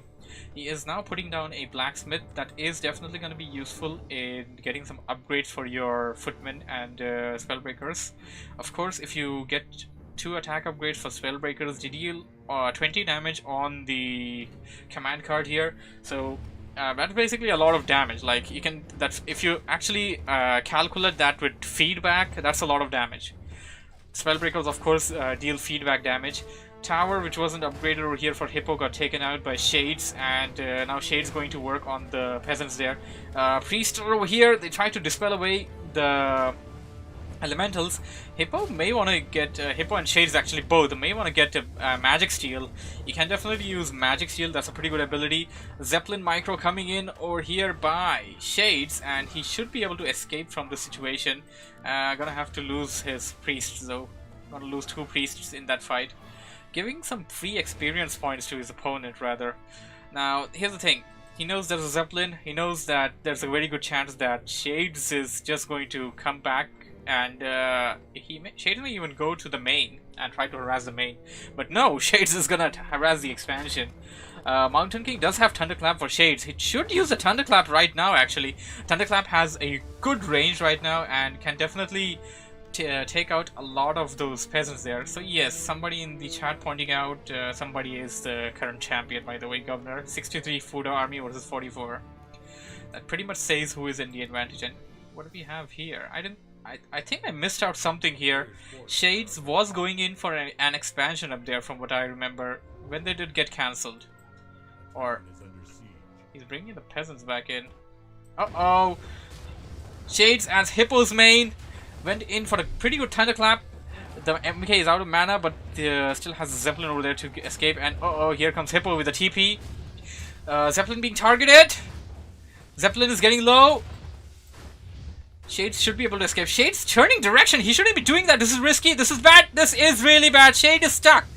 Shades is stuck. He does have a TP. He should be able to get back to the base, but this is terrible for Shades right now.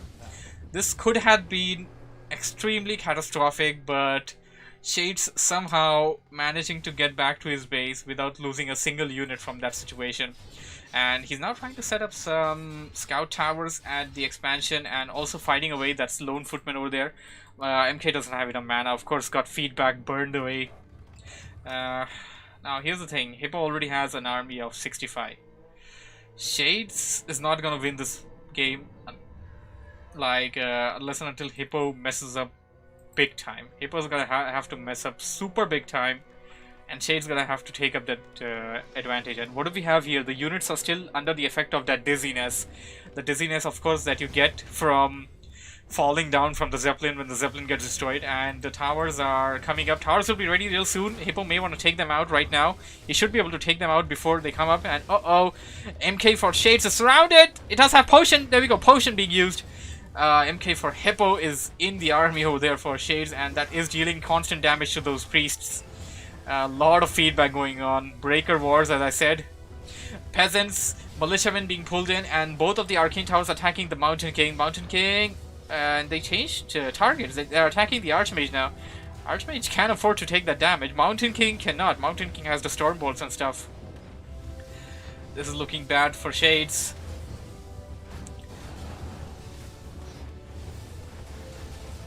Hippo does have the Scroll of Healing, Potion of Invulnerability being used. He can use that to save with the MK for a bit, but he definitely wants to pop that Potion of, Scroll of Invulnerability real soon.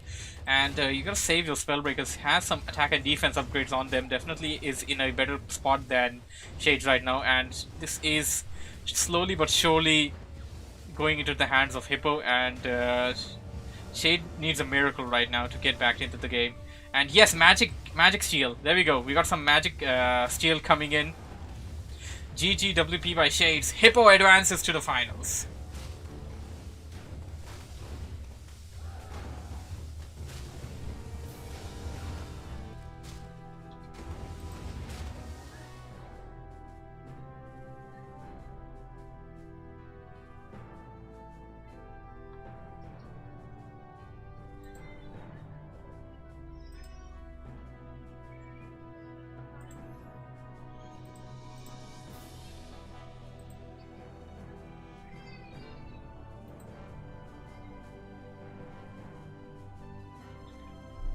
Hippo advances to the finals. Now the question is, who's he gonna face? Okay, Hippo's gonna take some dinner time. And I'm getting news from Anar. Scaper won. This is surprising. This is Scaper's first time in the tournament, and he already won, and he has reached the finals. Alright. Finals is gonna be Undead versus Human, it appears. Best out of 3. Map number 1 is going to be Echo Isles.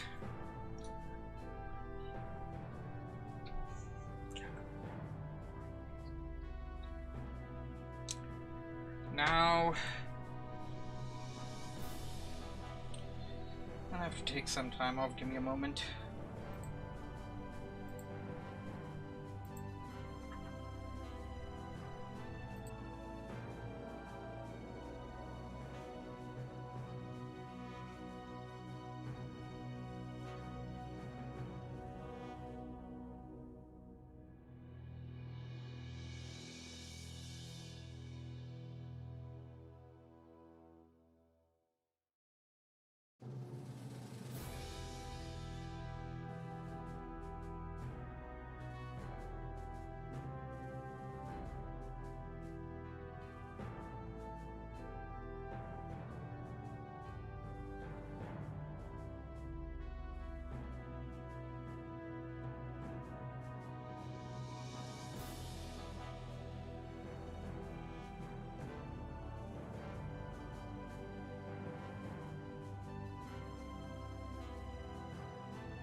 Alright, sorry for the wait. I am back. The guys haven't responded first. I wanted to have the bronze match, but bronze guys aren't responding here. Hey, Scytherin has raided me with a party of 2. Thank you for the raid.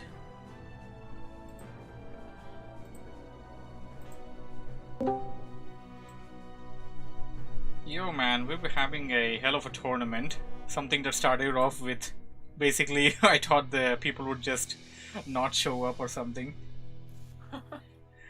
Nice. Yeah, Hippo won this time. And so it's gonna be Hippo versus Scaper in the finals, but before we do that, we wanna do the bronze. Yeah, let's do it. Yeah, I already tagged NGA and Shades.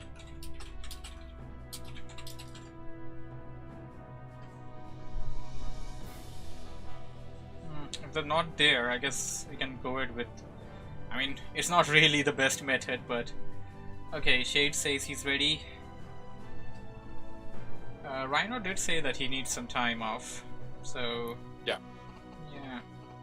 This is the best course of action anyways.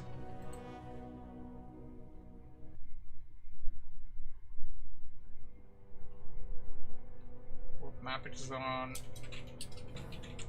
Actually, I should check that up. Seco Isles.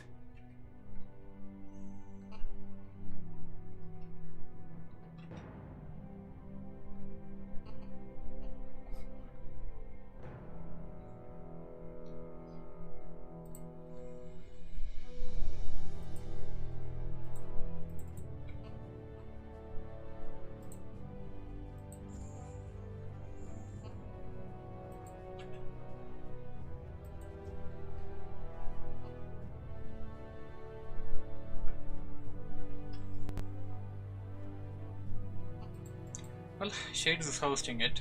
NJA is yet to say anything, but I guess he'll just jump into the game. Okay. Are we on EU or are we I on... think I'm in EU, yeah. I got a bit confused the last time. I was like jumping between... No, I'm on America. Yeah, Shades has been pretty confusing. Yeah, super confusing. Or, I don't know, I guess I've been confused between the guys or something. Yeah, my messages to him were like, are we on EU or NA? And he's like, EU. But I host NA. That doesn't make sense.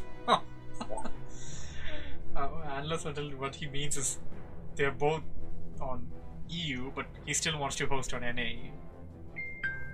Yeah. That's the only thing that makes sense. Yeah, and Yeah. I was very...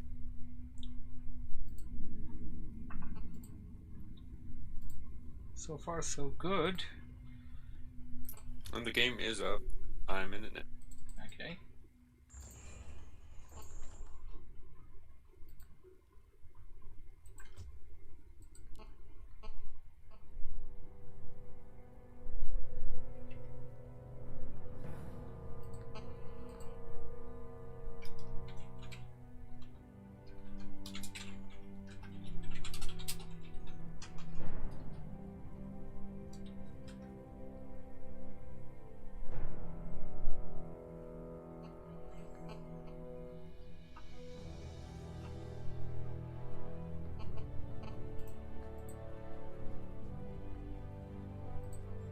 From what I can see, we do have a good number of people that want this kind of a tournament going on. Like, it just doesn't reach enough people in time, from what I understand. Yeah. Yeah, I think I found a Memo on Facebook. Well, he found me on Facebook, technically. I posted the link to this tournament over there, and that's where he found it from. Okay. Yeah, I mean, the more people we can get, like if we can get Locker to play and, you know, other people, that'd be awesome. Yeah, I think it's the day conflict. The first tournament was hosted on Sunday. These two were on Saturdays. I mean, it doesn't matter from what I understand. I guess that we could try hosting the next one on another Sunday. Of course, that does cause slight confusion. Yeah. People tend to associate the day with the tournament and stuff like that.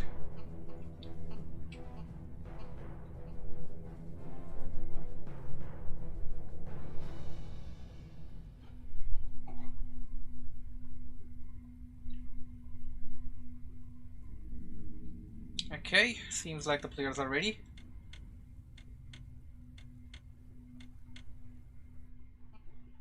And game is about to begin.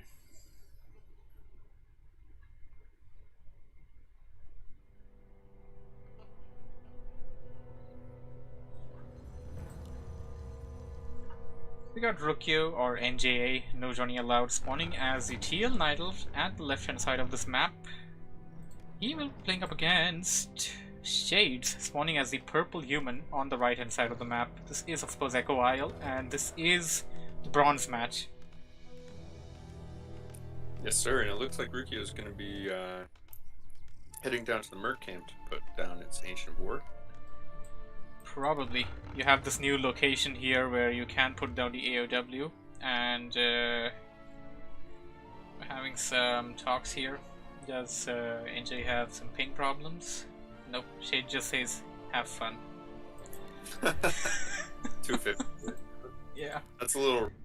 Yeah, that is a bit higher as per standard stuff. Well, we can't talk to them. Let them talk. Or...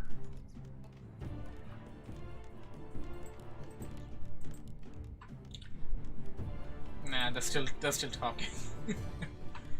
Archmage coming in for Shades though. NJA going in for Demon Hunter, and they're gonna go with it. Sounds good. Yeah, it is of course the bronze match. Yeah, both players maybe not caring too much at this point. It is a good addition though, I feel. Bronze. Agreed. Something you're gonna fight for at the end, and of course it gives it gives some sort of an opportunity for the guys that couldn't get through the semi-finals. Last two tournaments, Hippo was the bronze champion, NJA was the finalist, and we have Governor on the chat, of course, who was the champion. Yeah, I'm interested as to why we don't see him here today. Yeah, people just have things to do, I guess. Yeah. Shade's gonna creep that camp out at the top, while NJA going in for the harder camp, the orange camp there. And Shades wants to go in for an assault from what I can see. And he already has a footman in there towards the base, whacking on those wisps. This has been, I mean, Rukio, because he wasn't using the lightning shield to his advantage, this has been seriously economically damaging to use 3 wisps to get his Ancient War. Oh damn, he had 3 wisps over there. That's definitely damaging. Getting himself the Shadow Troll Priest, and now gonna come back to the base to try and defend. And Shades looking in for a quick victory from what I understand here. Dealing damage on those wisps, taking out the under construction buildings, and now we're gonna try and hit the archer. The mana on the Moonwells is pretty low, but it is nighttime. Moonwells will regenerate faster, and the archers can shadow meld. Mana burn, of course, on the Archmage. It got Brilliance Aura.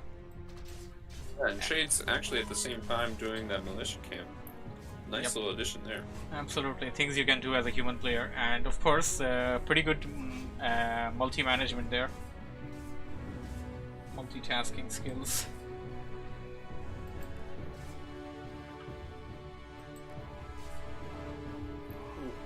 Yep, got that priest. Rukyo getting a berserker for himself.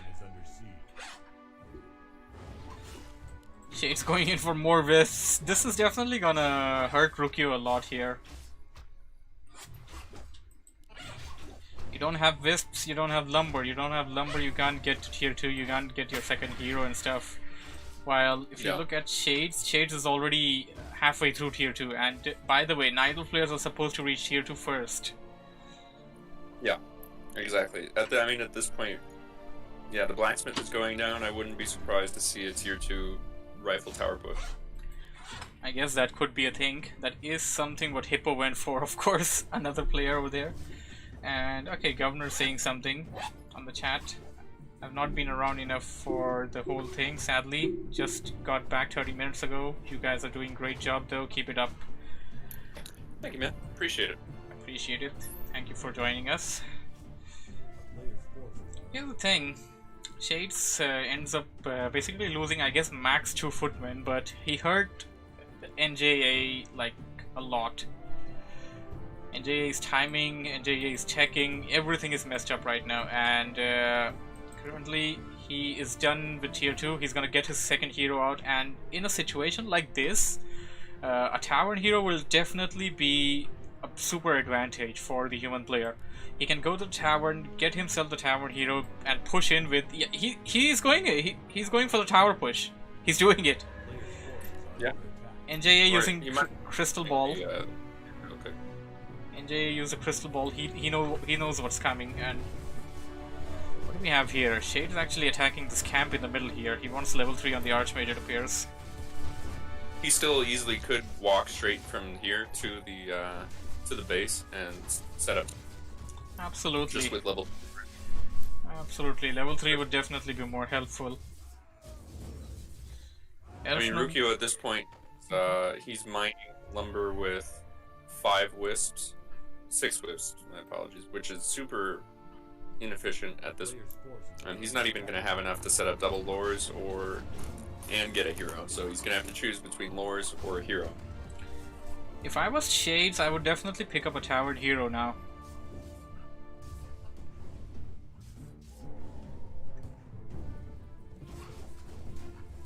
Oh, and we get the second hero out from his own altar, actually. Blood Mage. Ooh. What do we have here? Elf No Micro says we should see a match between Stormy and Cithrin. Best out of 3. We could do that sometime, I guess. What do you play? I play Elf. I play Human, but I'm pretty terrible. Yes. That's okay, I'm pretty bad. People question my commentary skills right after they see me play. Uh-oh. Blood Mage giving the Demon Hunter a taste of his own medicine by siphoning up the mana there. Yes, sir, and this is, I mean, dangerous to a point where I would maybe even consider this GG position. The Sea Witch is coming in now for Rukio, but he is not in a great position. Not in a great position indeed, and Sea Witch of course going in with Cold Arrow. Level 3. The thing is though, is that as this game progresses, this Blood Mage is going to completely, maybe not completely fall off, but this Blood Mage is a much weaker addition to the human army than a Naga Sea Witch would be, or than a Mountain King would be. So absolutely, the advantage if Rukio can hold this is he gets. Yeah, that's one thing. That's one thing definitely worth mentioning, I guess. Yeah, Blood Mage is only advantage for the time being. It's not a long-term advantage. So Shades just wants to finish this early on. Yeah. Oh, and Rukio going for the kill. He got blocked. He got blocked by his own units again. No. This is bad. This is looking bad. But he's using his own units to block once again. The Demon Hunter has boots. He should TP away. He needs to TP. He needs the TP. There we go. He definitely needs the TP there. He's gonna leave behind the rest of the army though. It's strong. It can take on the base. There are no Ancient of Lores. There are no double AOW from what I see. The most important part is that he didn't teleport away the army. Exactly. And that is going to save him. I'm going to go a long way. Uh-oh, Demon Hunter! It's daytime. But he can buy a potion though. Tower Rush. And now he's gonna transfer back all the mana into the Archmage. Elementals coming in. Sure. I guess Shades will take the bronze title here. Yes, sir. This is not looking good for Rukyo. Okay, Rukyo getting a Ogre Mauler there. At least one of us can win this thing. Okay. Oh. I feel for him. I feel for his ping. Yeah, me too.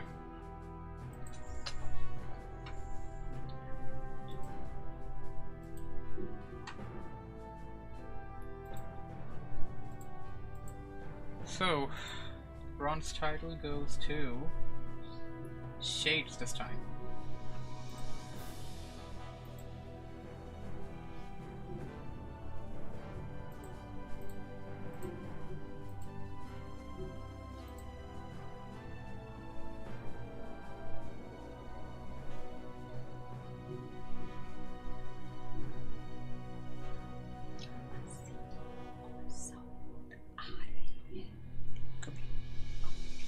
Time आधे घंटे में पहुंचेंगे। क्या करना है? इसके सामान लेकर आए थे जाएंगे।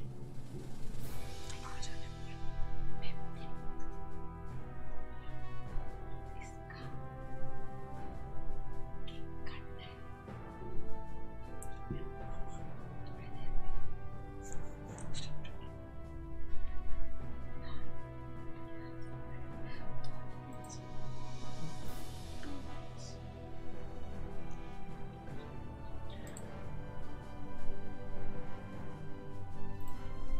Okay,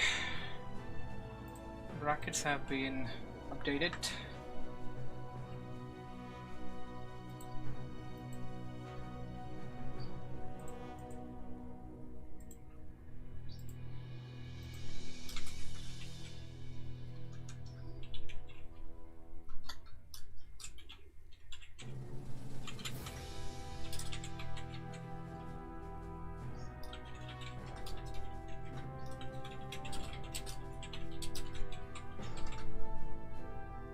Both of them are ready. All right. Let's get this going.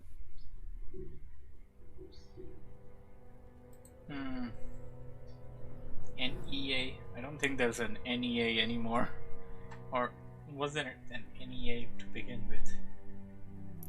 I'm not sure. I don't think so. Okay, we're on NA, right? We are currently on. Yeah, we're on NA. Gonna switch to EU, I guess. Yeah.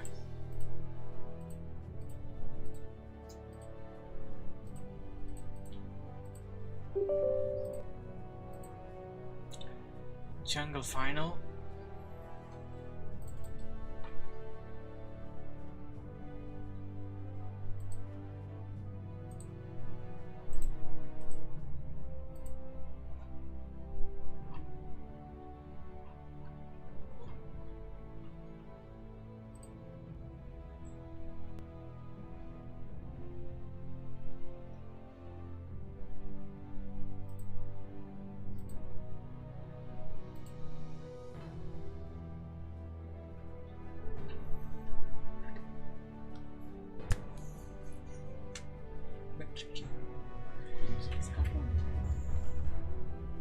Give me a moment. I'll be back in a second. Okay.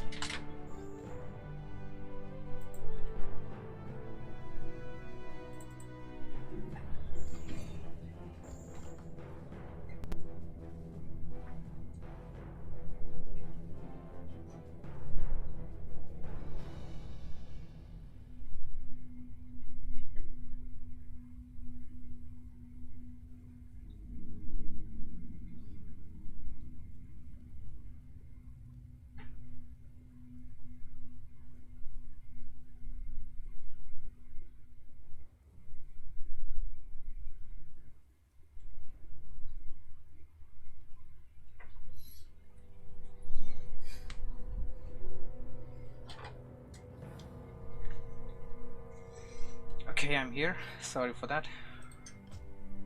That's all good. I believe we will be ready. Basically ready. Human vs Undead. Finals, best out of 3. Map 1 will be Echoile.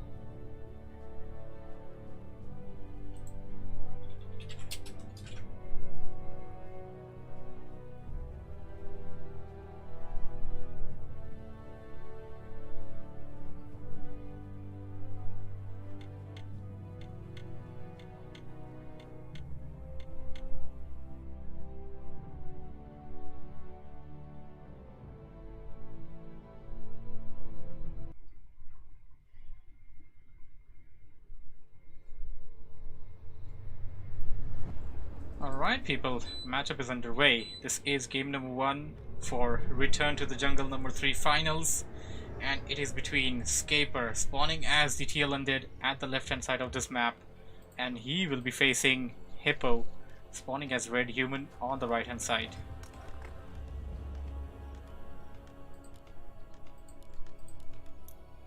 Yes, sir. And a good matchup here.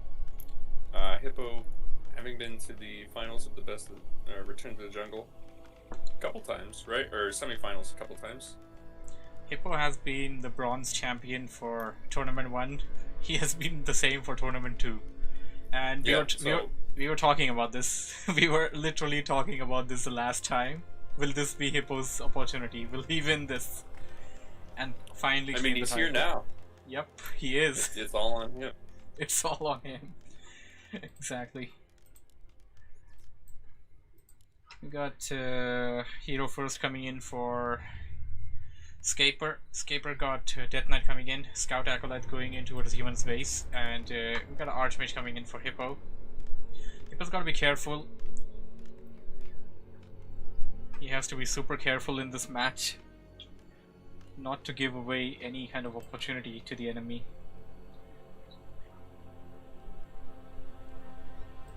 Yes, sir. And I would not. It doesn't look like we're going to be getting a fast expo right away, but I wouldn't be surprised if we see a pretty quick expo go down for the. Quick reaction time there by Hippo, immediately converting those two peasants into militiamen and attacking that Acolyte. Acolyte's still gonna stay there. It wants to know what the hero is. That's its duty. Once it knows that, it's gonna get the hell out of there.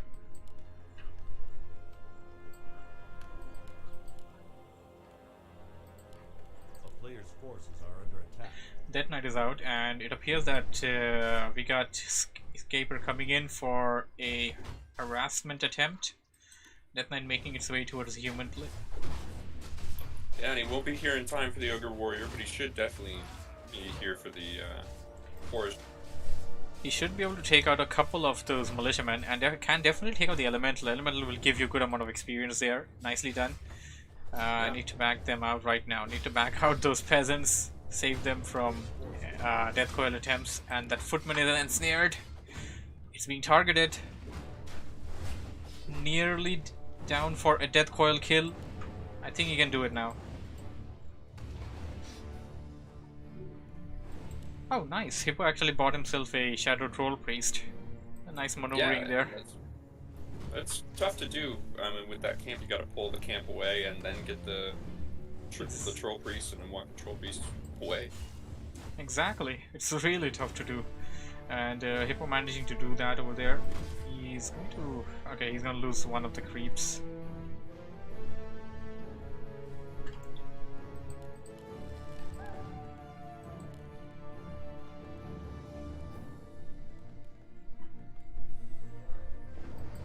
To go in for another green camp, but what do we have here? Scaper right around the corner. But it's nighttime. He does see. Okay. Of course, nighttime you have lesser vision. Hippo still managing to hit level 2 on the Archmage, but also he's giving enough kills for Scaper to level up the Death Knight. Death Knight is nearing level 2 right now, and he is pulling the creeps at the back of his base right now. Death Knight, I guess, would make its way back to the base to creep that camp. And what do we have here? Hippo is 50% done for his teching, while Scaper is more than 50% done.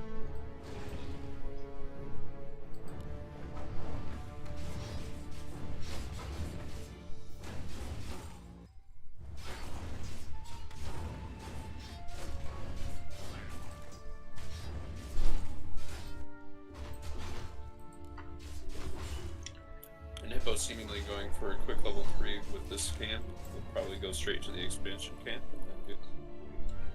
Yep. Tier 2 expansion, that is something he can do. Okay, he didn't hit level 2 just yet. But the expansion camp will give him level 2. Death Knight, of course, getting a Rings of Protection plus 3. Could be good. Could be useful. And Hippo having a bit of a hesitation while attacking this camp. Got his footman snared over there, and the footman almost got attacked by the Ogre Magi, and okay, did attack it. He needs to be careful not to get the footman down to low HP, prone to any kind of death coil kills. Level 3 on Archmage, there you go. And Mountain King is clicked, he's coming in. We got Lich almost out for Undead. And early tier 3 for Hippo. Uh-oh.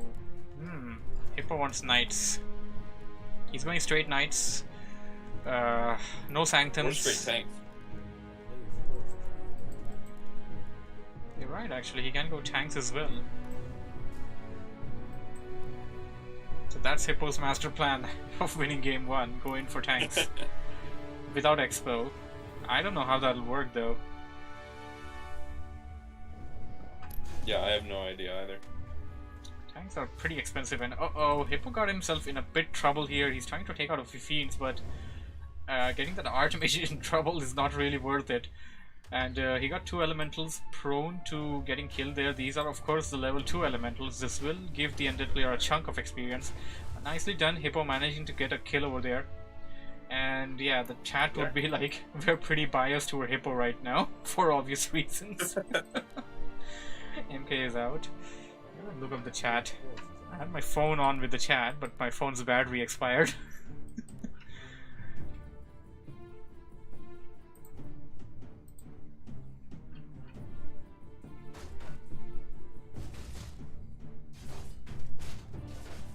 And the first workshop is going down for Hippo. Okay, so Hippo's gonna go for tanks. And the momentary lag over there. I'm glad I didn't drop out. It could also not be tanks.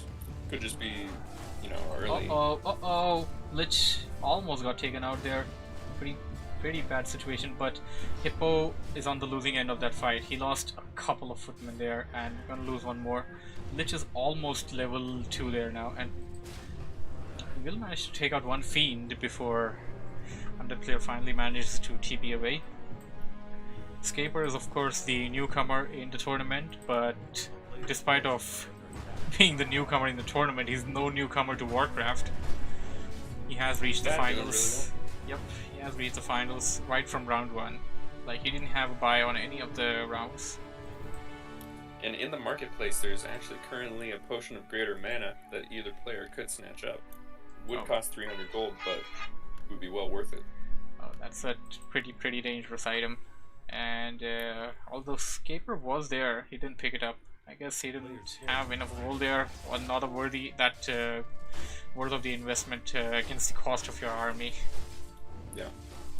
And like you were saying though, Hippo actually going into Fast Knights was using the workshop to pump out flying machines actually.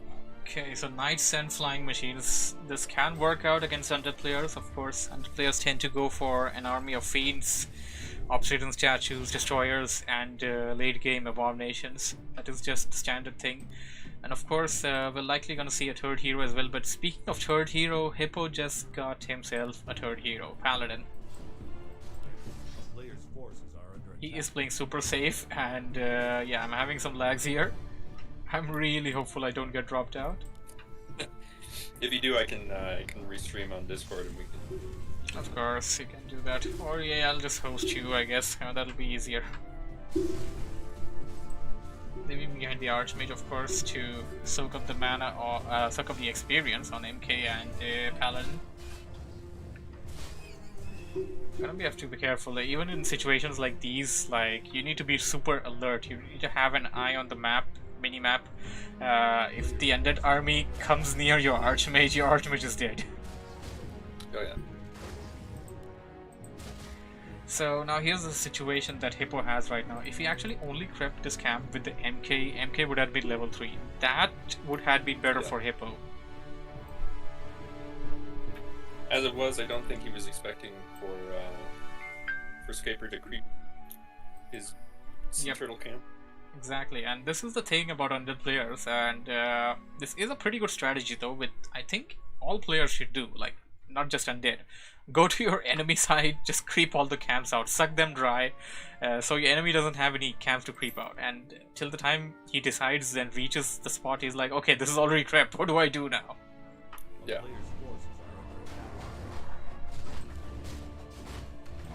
Gyrocopters are gonna of course act as scouts as well. There are no destroyers yet on the field though, and Archmage! Archmage!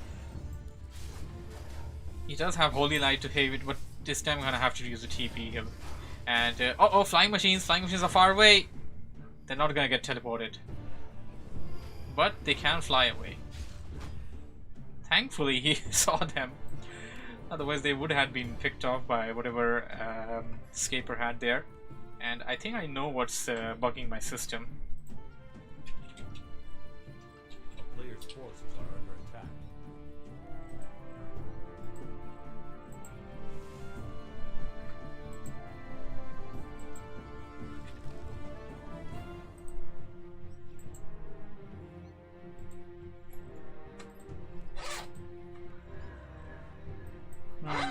Everything seems to be okay now.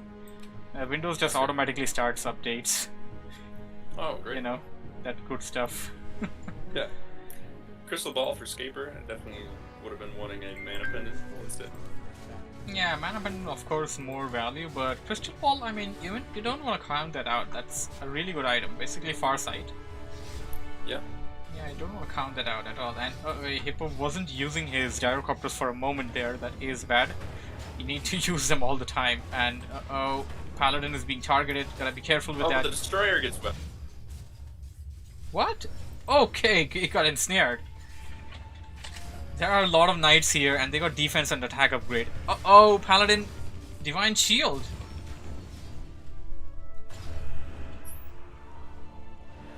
Yeah, good answer. A free big invul every time it comes off of cooldown. Hippo and wants the Death win. Knight, maybe surrounded. Oh, that last second, man. Very last second. I mean, one more hit and... Big Nova. Yeah. But nonetheless, he gets some kills on those fiends. He lost one knight in the process. Trying to get a kill on that abomination now after the obsidian statue. While Scaper will go back to his base. Gonna train a few more abominations and fiends. Try hero combo, man. Try hero combo. Yeah, Tri-Hero is very strong. Really, really, really strong. And especially coming in with attack and defense upgraded knights. And by the way, this is like a completely unstandard human army. There are no casters. Zero caster army. No riflemen. Yeah, zero casters, zero. He just went straight to his late game army and just said, okay, I'll fight you with it. Picking up double staff of Sanctuary now. That's of course super useful. Can be bad for you at times, but most of the times it's gonna be useful. Ah, nice, he got a free tome there. These things are gonna give him some bits of experience and gold, but that's just it. And the item, of course. Claws out at +6. That's good. Should pick it up with the Archmage. I think he got it on the Paladin. And staffed Knight back. And Undead player finally getting a third hero, Pitlord, with Howl of Terror. That's of course going to decrease the damage a bit. And here we go. That deadly, deadly army of Hippo going in for an assault. He wants this game badly. And keep gyrocopters, sending all of the gyrocopters back to the expansion of the Undead player to detect that. That's a bad idea. Sending one is enough. Send one gyrocopter back, and he could have saved that knight with the staff, but he chose not to. Or yeah, he had one of the staffs free. Gyrocopters are here, but they're pretty much useless right now. There are no aerial units yet. Uh-oh, Death Knight is weak. Death Knight does not have any escape route. No potion of invulns, no TPs. Death Knight gets taken out. MK using potion of invul. Another potion of invul going down. No, that's a divine shield. And now, yeah, we're having some disadvantage of not having dispel. But that only lasts for so long. No army, no problem. Try hero combo, man. Usually people say that about undead, actually. No army, no problem. Yep. We're getting as many kills as he can, and MK is weak. He needs to be careful there. Hippo breaking upkeep, and well, it appears the Escaper will manage to take out that solo elemental. And Hippo's gotta be careful. I mean, the Mountain King is at 200 health. Lich only about 5 HP, 5 mana away. He's gotta be careful indeed. He has the advantage. He needs to not give it away. One wrong move will spell the death for him. Exactly, but the expansion for Hippo actually just got finished. A player's forces are under attack. Expansion is ready for Hippo, and uh-oh, Mountain King! It shouldn't be there. It shouldn't be there. There is no mana on the Lich though. Oh, that was dangerous. That was dangerous. And he came back! Oh, holy light. He's taking too much of the risk there. Like, that's way too much risk. What if the Holy Light didn't reach there? Like, I have seen some moments as of late where Mountain King raises his hand for the Holy Light, but it doesn't get through. Your hero's already dead. Like, it's similar to that moment where the Death Coil animation launches, but it doesn't reach the target in time, and the target is dead. It's similar to that. Don't want to have that. The Death Knight is back out. Hippo's getting the third defense upgrade for Knights. The Knights are gonna be super beefy. Nothing's gonna be able to take them out. Yeah, with Mithril Plating giving them 11 armor. Holy cow. Yikes. Now The only thing imagine... that can really yeah. affect those is mass destroyers, but with the Mass destroyers. machine. Indeed. With the flying machines over there, they can't really do anything about that either. And of course, Frostworms is one of the solutions to that, but here's the thing. You don't have resources, you don't have time. Yeah, exactly. And this Escaper needs to be really careful now. I mean, that one Stormbolt goes on the Lich and he's super low. Oh, Pit Lord. Pit Lord's gonna get taken out here. He had a potion of invulnerability, but... no, wait a second. That's the Divine Shield by the Paladin. Undead Army does not have any escape route. There is no TP. No potion. Level 3 Paladin.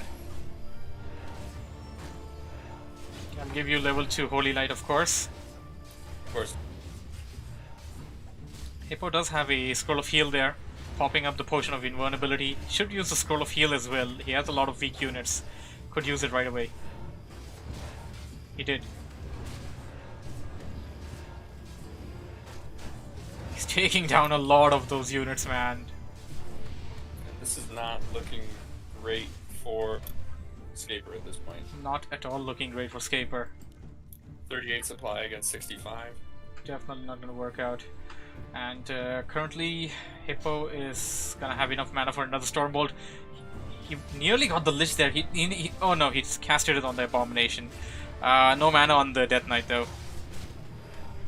No Death Coil. Level 5 Archmage. Staffed back to the base MK.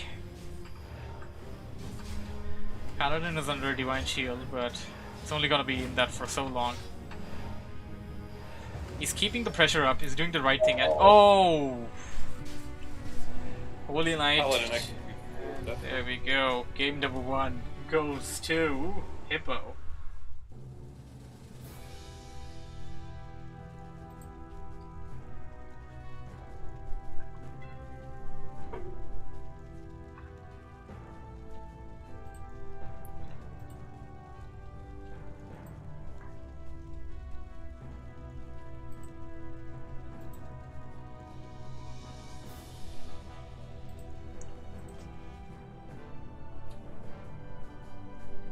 this was a straightforward game by Hippo. Like, no shenanigans, no bad moves, no chance for your enemy. Like, just go straight in with what you know that works, and you know that works, just go in, just do it. You know that it works, just go in and do it. Yeah. What? He executed his game plan really well. Absolutely. Okay, so map choice for Scaper now.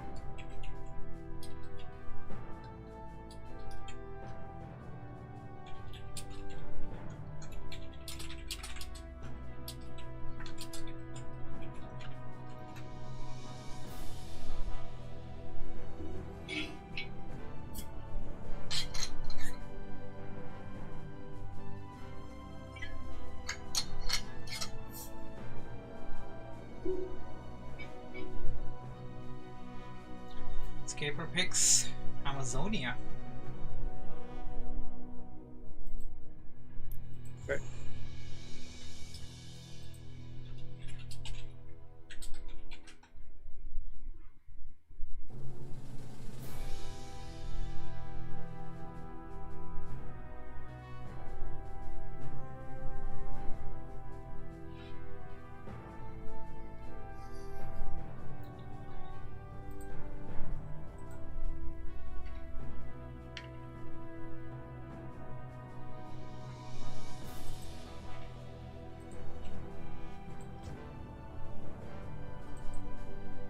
Just give me a second again, hey?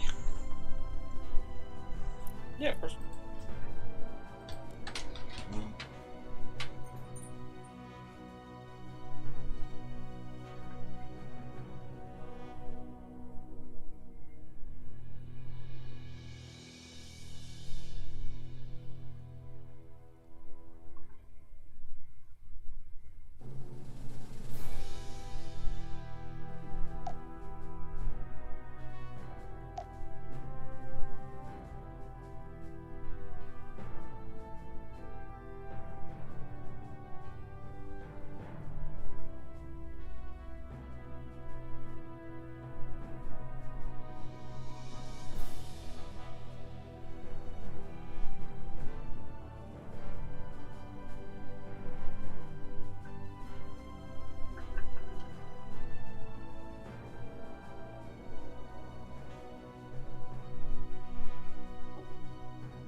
Oh hey, was that too long? Nope. Ah, sorry. We are ready. Okay, ready?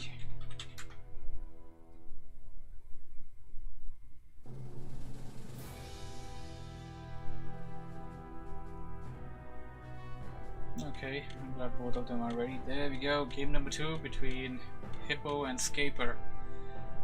Loses pick, Amazonia.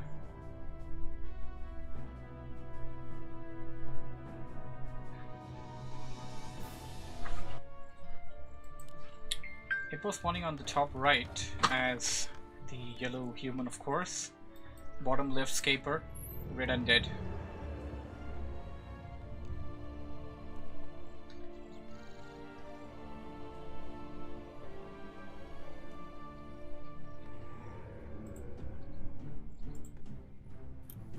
Yes, sir. And do you know where Scaper's from? Good Do you know his question. nationality?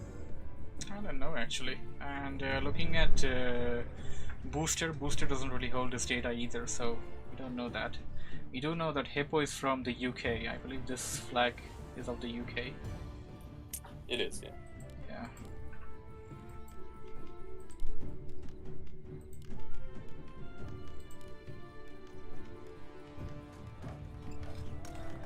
Hippo walling his base away once again completely. May choose to go for an opening on the side ends later on.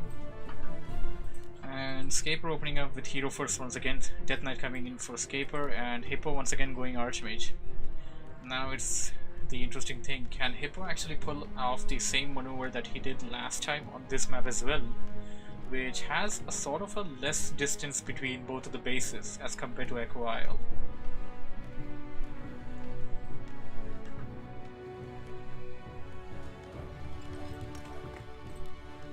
We will find out shortly. Scout Acolyte making its way towards the base.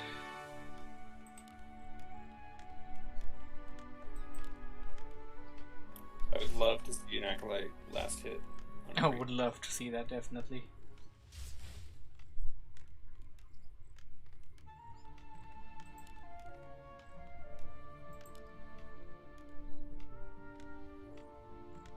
Okay, Hippo not concentrating on that Acolyte, going in for the creeping that he wants to. We got Scaper coming in with the Death Knight, and Death Knight with Rod and Necromancy, of course. Probably gonna kill a critter on the way. He already passed 2 of them, he didn't kill any of them. There's a critter right there. Yeah, He'll get killed by the Acolyte. Oh, there we go, so he's gonna use that one.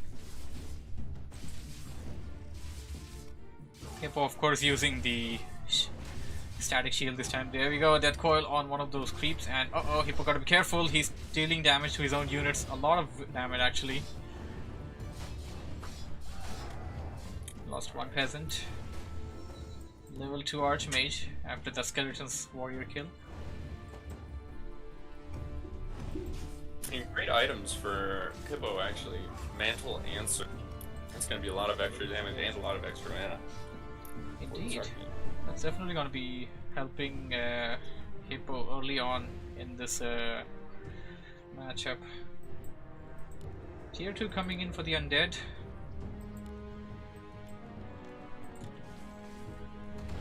Hippo, of course, does have enough to go Tier 2, but he wants to make a Peasant first.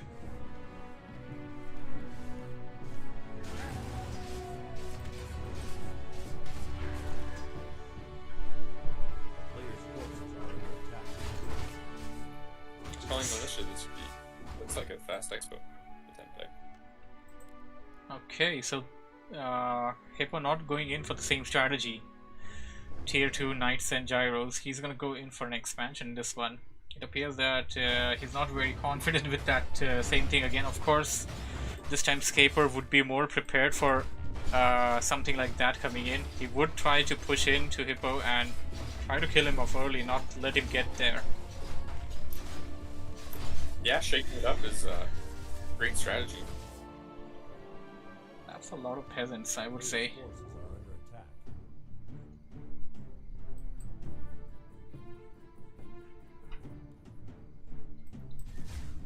Now Scaper is on the far end, other side of the map. He is creeping, doing what he needs to, but At this point, he should also be sending out some Scout Skeleton Warriors toward the expansion to check it up.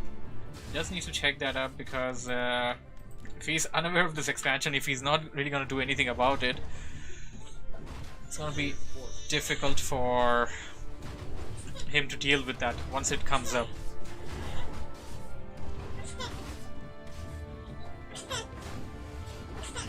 So now this is the big determiner. Right, he sees that the Archmage is level 3, so that should be a tip-off that he's done more camps than... either more camps or bigger camps than he would have expected. Yeah, that Right, should so be a big... immediately scout either here or here to check which camp he's done. Absolutely, Scaper's not doing that, but Scaper's gonna hit level 3 here. He has a circlet, no wait a second, Claws of Attack Gauntlet and the Slipper of Agility. Forced to go back and Wanda Mana Steal by Hippo. That did the job of keeping Scaper away momentarily, and he's still applying the pressure. He doesn't want Scaper to know about the expansion just yet. And the longer Scaper is in dark about this expansion, the more advantage it is for Hippo.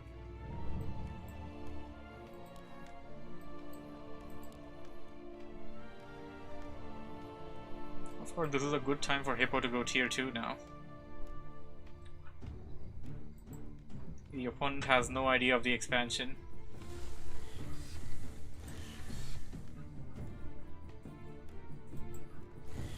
He's not doing that though. He's got a lot of peasants. Look at Hippo's base, man. And look at the numbers. 45 food army, and that's mainly peasants. I don't know what's he up to. This is a great map for tanks. I guess he could do tanks. Especially with, Yeah, short distance, of course. Defense, footmen would defend, of course, and for the ghouls won't be. The ghouls won't take any reduction to the damage. Nice Frost Nova across the footmen. Yeah, and this should be another big hint. There's no second hero out, so there wasn't a fast tech to tier 2. And what else is the human player going to do if he's not going to fast tech to tier 2? He's going to build an expansion, so... Exactly, this should be a tip-off. I mean, if Scaper doesn't know now at this point, then... he's going to be in a super big loss right now, and well, Scaper does have enough mana for a Death Coil, but he Death Coils the other one. The wrong one. Maybe. But, yeah, that one is it's still alive though, but he's bringing it back in, no? Shouldn't be doing that, should not be doing that, will die to one attack of the Archmage. Yeah, and he needs to not lose the Obsidian Stash Row. He's bringing it back in though, and well, he handled this fight pretty well. Lost, but yeah, I mean, he suffered a good amount of losses, like losses that he shouldn't had taken. He killed a lot of footmen there, but he took a lot of losses. A couple of fiends died there. And did he see the expansion or not? It's daytime, so he should see it now. Hippo's kinda giving away footmen right now. Oh, Hippo is in the trouble. Why is he targeting the Lich? He knows there's a Death Coil incoming. It's nice to force it sometimes. That situation didn't really seem that way though. Anyways, Obsidian Statue pretty low. If he brings in the Archmage, could take it out. Okay, he managed to take it out nonetheless with the footmen. He gave all of that away. I guess he just wanted them to die. Finally gonna hit tier 2, and his expansion is well towered up, by the way, and he's doing the same thing for the main. He's going tier 3, straight up tier 3, and he cleared out a huge area over there with that shredder. That area can be abused by the undead. And I mean, look at his lumber. He has 10 footmen or 10 peasants, sorry, on lumber and a shredder. So he's definitely going for something. He's definitely going for tank side episode. Yeah, he definitely wants to go for tanks in this one, from what I understand. Like, that's a lot of peasants, and when you have an expansion, you usually tend to have less number of peasants back at the lumber, but that's not the case here. Yeah, I mean, that is so much of a lumber eco. but it could be biting in the butt at this point. He went to straight tier 3 and he has no units out. Towers is all that he can survive off of right now, and the good thing for him is that he can train some peasants at the expo that can compensate for the lumberjacks. MK is out finally, but level 1 MK against level 4 Death Knight, level 2 Lich, this is going to be a difficult situation. Yeah, and at this point Scaper just needs to maintain the pressure. He just needs to keep applying the aggression and not let him ever get to tanks. Exactly, because if he gets to tanks, the game's over. Yeah. And all Hippo gotta do is hold on. If he manages to hold on with the towers, get the tanks that he needs, he can actually win this game. That MK's low. Uh-oh, MK's gonna go down. Oh, yeah.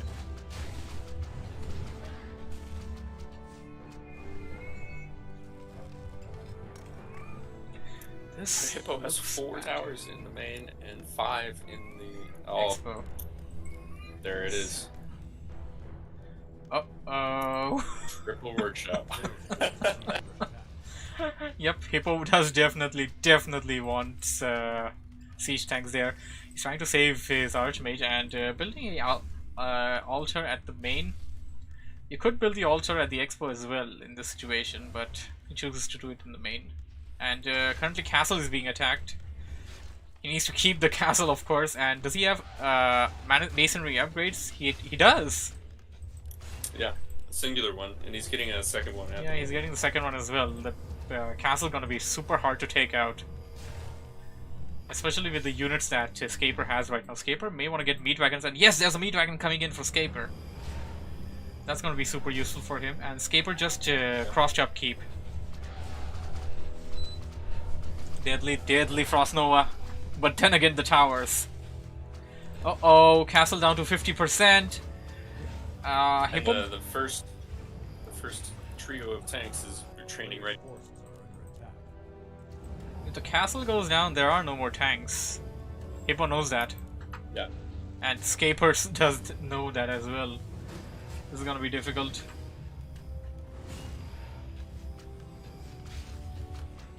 Oh no! Archmage goes down for Hippo. Damn. And immediately... No, wait a second. He's training a paladin from the altar. Uh-oh. This doesn't look good. Well, he does How does have... that Mountain King survive that? Yeah. 4 HP. He got knights!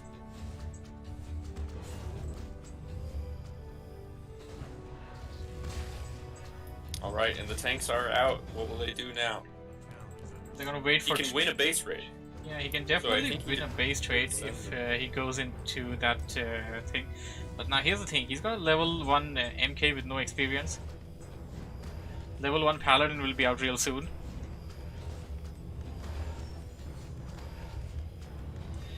But without the Archmage, what are they gonna do? Ooh, missed coil. And at this point, he has no lumber to get the Archmage out. But the tanks are on the main.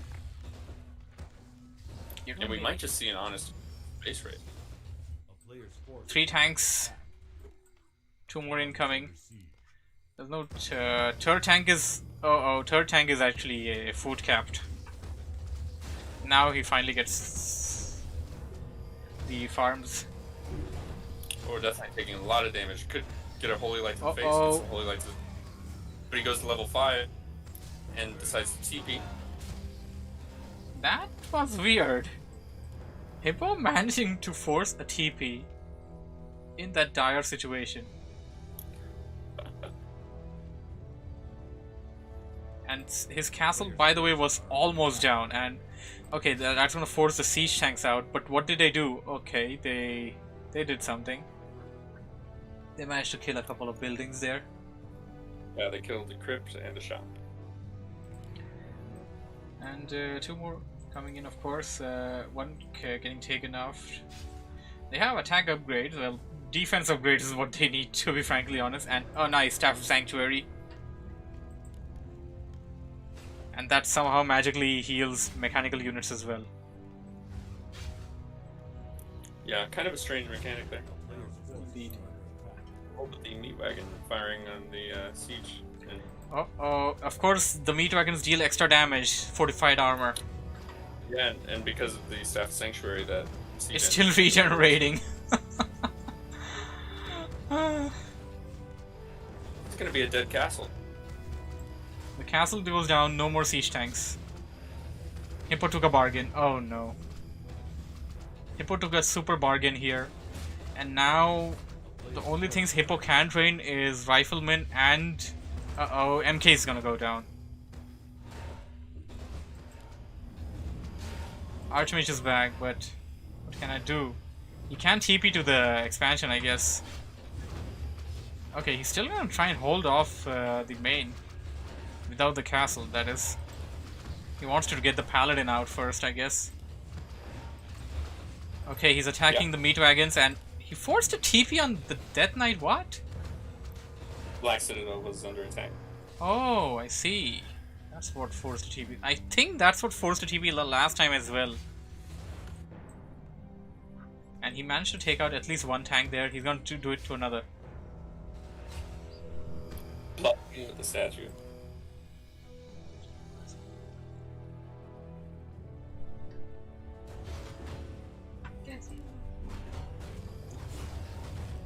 Huh? Hippo calls for the GG.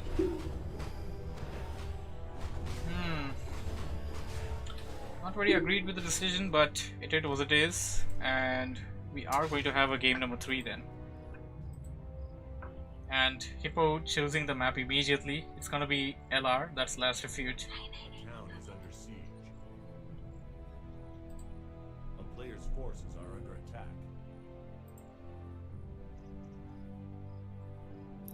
Yeah, and Last Refuge, another great tank map.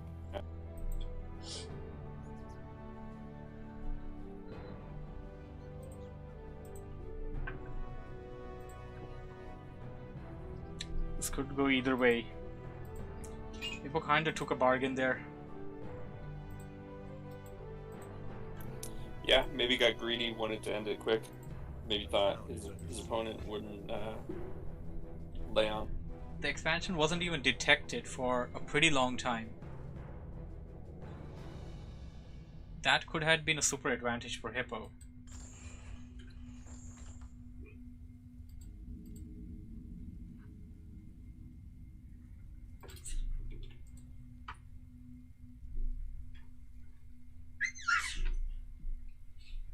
Governor said in the chat, I'm caught here. Do I support my beautiful undead army or the wonderful teammate? Dead guy says hello. Hello, dead guy.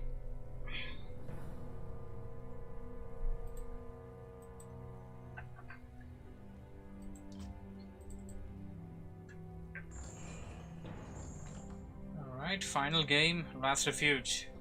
Winner of this walks out with the title. Return to the jungle.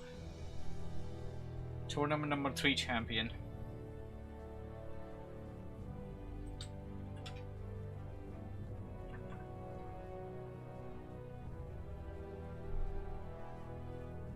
Cancelled by host. I don't know. Warcraft is bugged.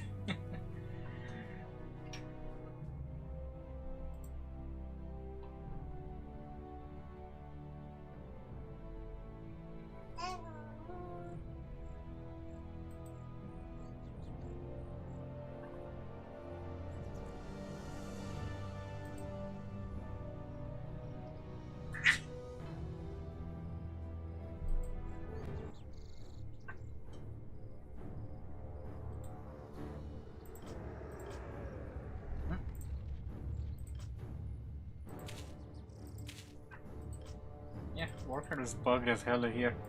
Anyway, Skipper spawning at the bottom left, blue undead. Hippo top right, grand finale, tiebreaker, match number 3. Winner of this walks out as the champion. Of course, this has to be a map which Hippo personally favors a lot. We have seen him play really well on this particular map in the past few games and past few tournaments as well.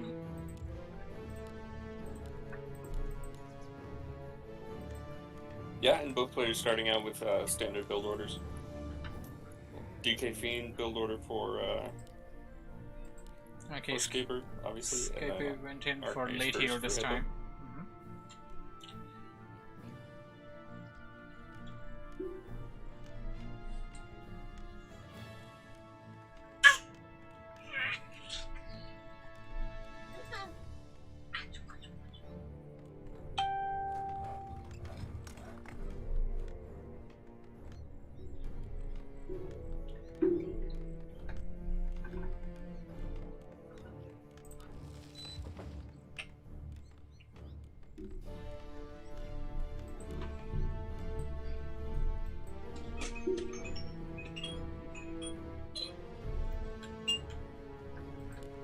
Death Knight, hero selection of course. Usually go for Death Knight with this build.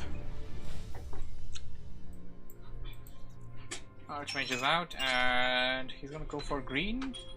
Orange. He's gonna go for the orange cap, it appears. Yeah, pulling away the rock. Oh, nicely done. Nicely done. This is of course giving him a lot of time to take out the healer and then take out the guy that slows.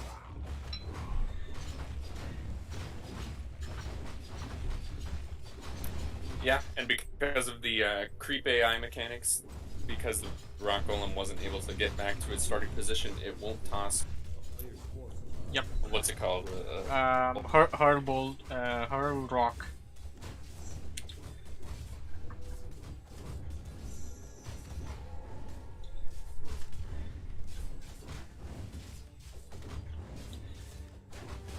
Hippo should be able to reach level 3 without any kind of engagement here from what I understand. Once he goes ahead and creeps out 2 more camps, that's good enough for him. Either both of those 2 camps, or if he does the expansion, then that will get. Exactly. We have a Scout Skeleton Warrior here immediately being abolished. Nice awareness there by Hippo. Scaper is going tier 2. He just clicked to it. A player's forces are under attack. And the Bone Chime is maybe not the best item, but really nice in this early game for helping these footmen. Bone Chimes can be helpful early on. Later on, of course, I don't think he would be choosing to go for a lot of footmen. So that's gonna be a thing. Okay, Hippo But with wants an knights- expo. With knights, definitely, yep. Hippo wants an expo this time. Again. He's gonna have to be careful with his choices. Of course, this map gives you the opportunity to defend your expo well as well. And anything over there?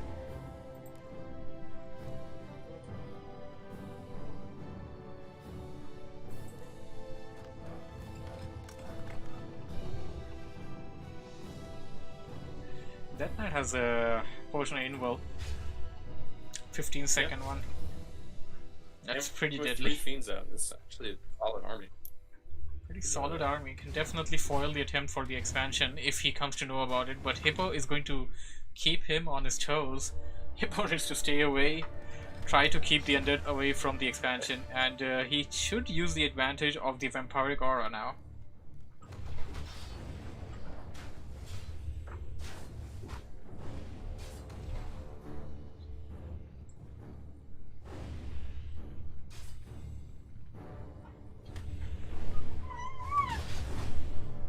Pressuring the DK. DK has potion though. Can force it to pop it out right away. Like, it's gonna be super useful late game, but if he forces it right now, that's gonna be mighty good for him. DK almost level 3 by the way. Yeah, just needs 1 more kill, either a footman or a water elemental. Ideally, he would go for that Forestral Shadow Priest, but he's pretty backline. But if he comes in right now, he can ease this thing. Elf No Micro is back and he's asking who won. Well, Hippo won game 1, Scaper won game 2, and we are having the tiebreaker. Winner of this walks out with the championship.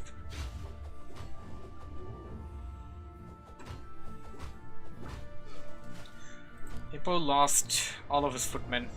This looks bad. Expansion is up and running, and he's getting defend upgrade for the footmen from his barracks, so he won't be training anything until that's coming up. Okay, he does have one footman at the red camp, just standing there. Berserkers, but Berserkers aren't gonna be good enough against Fiends. These things can die real easily. And this is 5 Fiends, so he should be in a pretty solid position. Uh-oh. Illusionary Fiends and the Death Knight, of course. And got confused for a second. Now he's hitting the right one. There is a potion of invul. He can use it right away. Uh-oh, Death Knight's super weak. Forced to use the TP. TP's out. I guess didn't want to use both items in this one. Now, Oh, the Lich is out now, so Lich you is need to out. teleport home, get the Lich, and then he'll come back and pressure. definitely you can do that, but now here's my question. Player's forces You had are a under bigger army. If you used Potion of Invul, got the DK a bit back, you had 15 more seconds that could have been utilized to decimate the expansion. At least kill a lot He more needs to be careful. peasants. Yeah. Definitely needs to be careful. I guess he didn't want to take the risk over there. Ruined Bracers. Decent item for once the Mountain King is out. Elfno Micro is like, who's streaming? I'm streaming, man.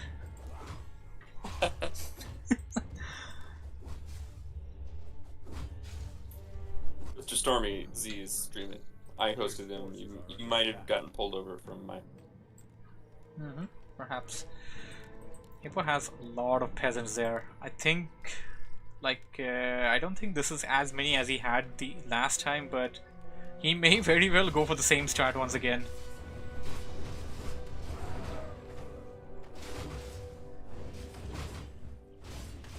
I don't see stream. What do you mean? Oh my goodness, that's my bad, my bad. A player's forces My are bad. under I had the brackets on the whole time. Wow, this is bad. No one said a word till now. Hold on, let me change that.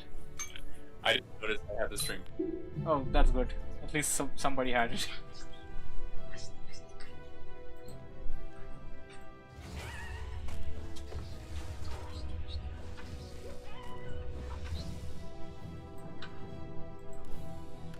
Just some mess ups that you can have in these things. Well, there we go. 8 minutes gone into brackets. Well, I can put that up again. Like, it wouldn't be that difficult. Or I can just have you put up the video when we put up the archives. Yeah, we'll figure it out. Yeah, we'll figure it out. The tomb may get taken out. Yep, it's gonna go down. Footman with defend should be able to walk out without taking too much damage. And now he should undefend them, yeah. Sorry about that, Elf No Micro. I only had the brackets on and I completely forgot to switch them off.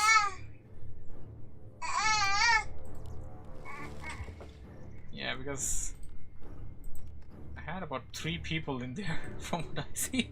None of them said anything. A player's forces are under attack.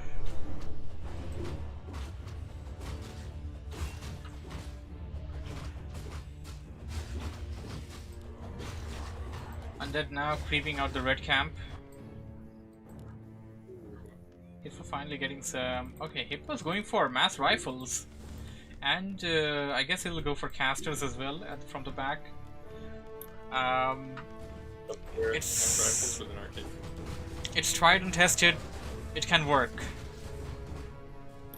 He might even go with what's the word? Breakers. For Yeah, a breakers, definitely. Breaker for the front line and riflemen with long rifles on the back. And some attack upgrades would be good. Undead player, of course, already has some attack and defense upgrades on the Fiends. Escaper coming in, he's gonna go right after those towers. Put down the Arcane tower down first, but Hippo gonna repair it. Not gonna be able to do it. Hippo forced to run in. Does have the MK this time, and Potion of Greater Healing on it. Oh damn, that's a lot of peasants being killed. Yeah, Here four comes go it. down Okay. immediately. Escaper got third hero, and it's got silence.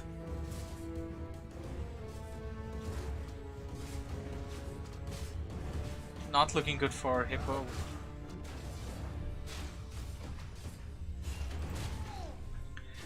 There goes another silence. No storm bolts for some time. Hippo pulling in all the militiamen. But these can be just food for the undead army right now. Yeah, especially because there's at least 2 more Frost Nomas left on the... Uh-oh, damn, that's bad.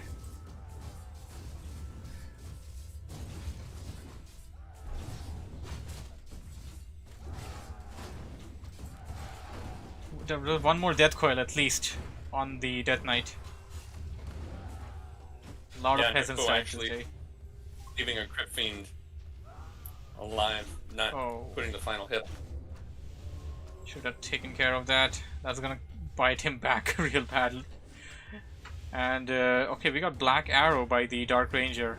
That's gonna be useful as well. And what do we have here? Oh, he's got Rifleman back at the base. He doesn't have it on his heroes. He doesn't have it rallied on his heroes. This is bad. Okay, he finally figured it out.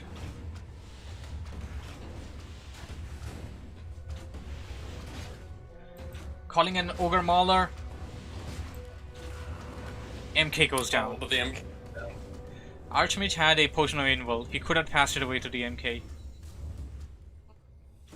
That's some great amount of damage on the Dark Ranger. Dark Ranger is level 3. Scaper is just... This is disastrous for Hippo right now. Scaper is gaining level after level. The longer he stays here, the more levels he's gonna gain.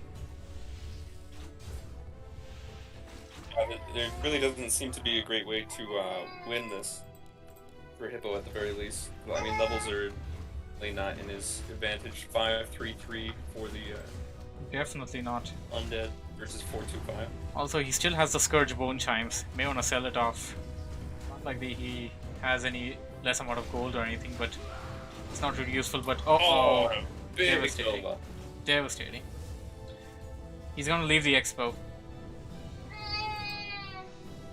He already has the castle, and he's gonna master in Rifleman, it appears.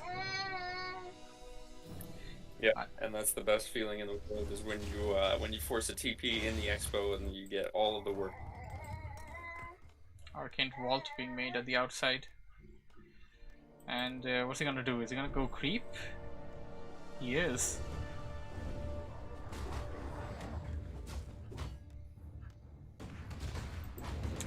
MK is out, and I think he should leave the MK to creep right now. Level 3 MK is something that he definitely needs, and I don't think it's gonna level up if it's creeping with the Archmage. Get it. It may. Okay, Scaper getting an expo there. A player's forces are under attack. Oh, just barely did. Just barely indeed.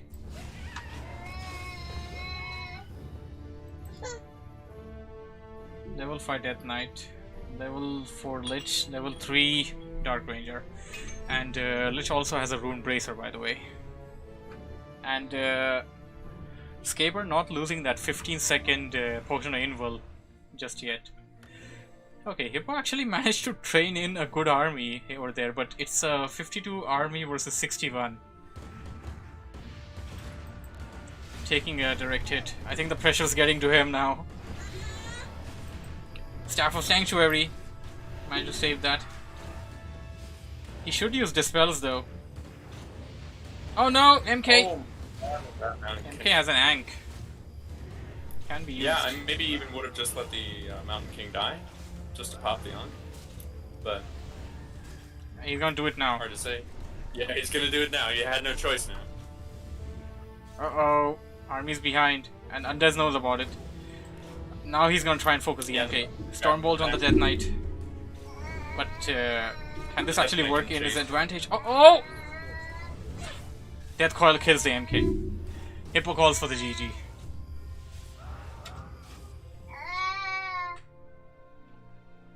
So, our new champion is Scaper.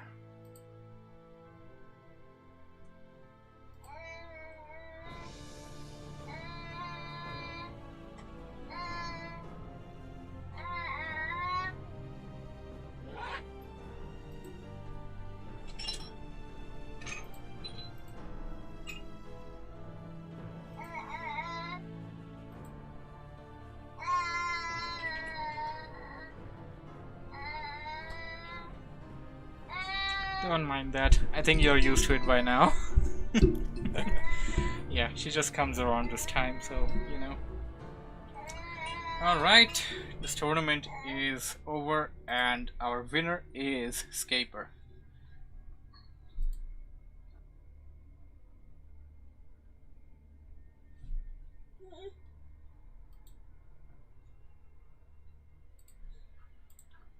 Let me finalize the brackets and let's call Scaper in for a one-on-one. How do I... Oh, there we go.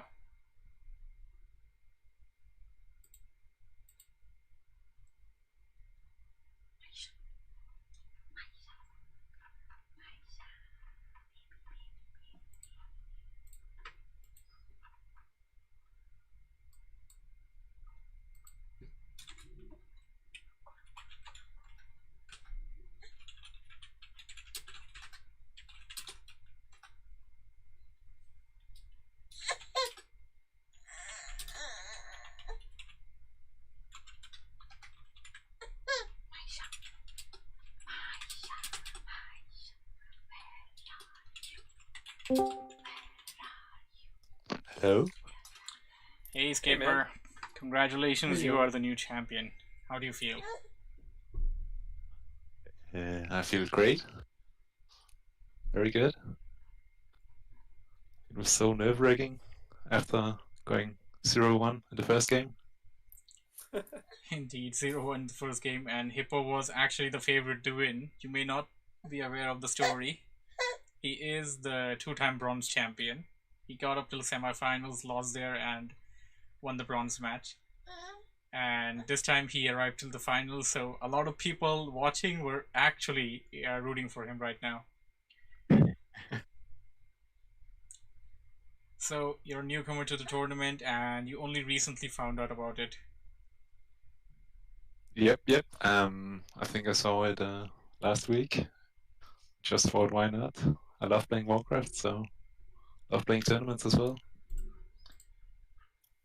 Yeah, and I mean, you did great in your first one. Come through the bracket and win the finals.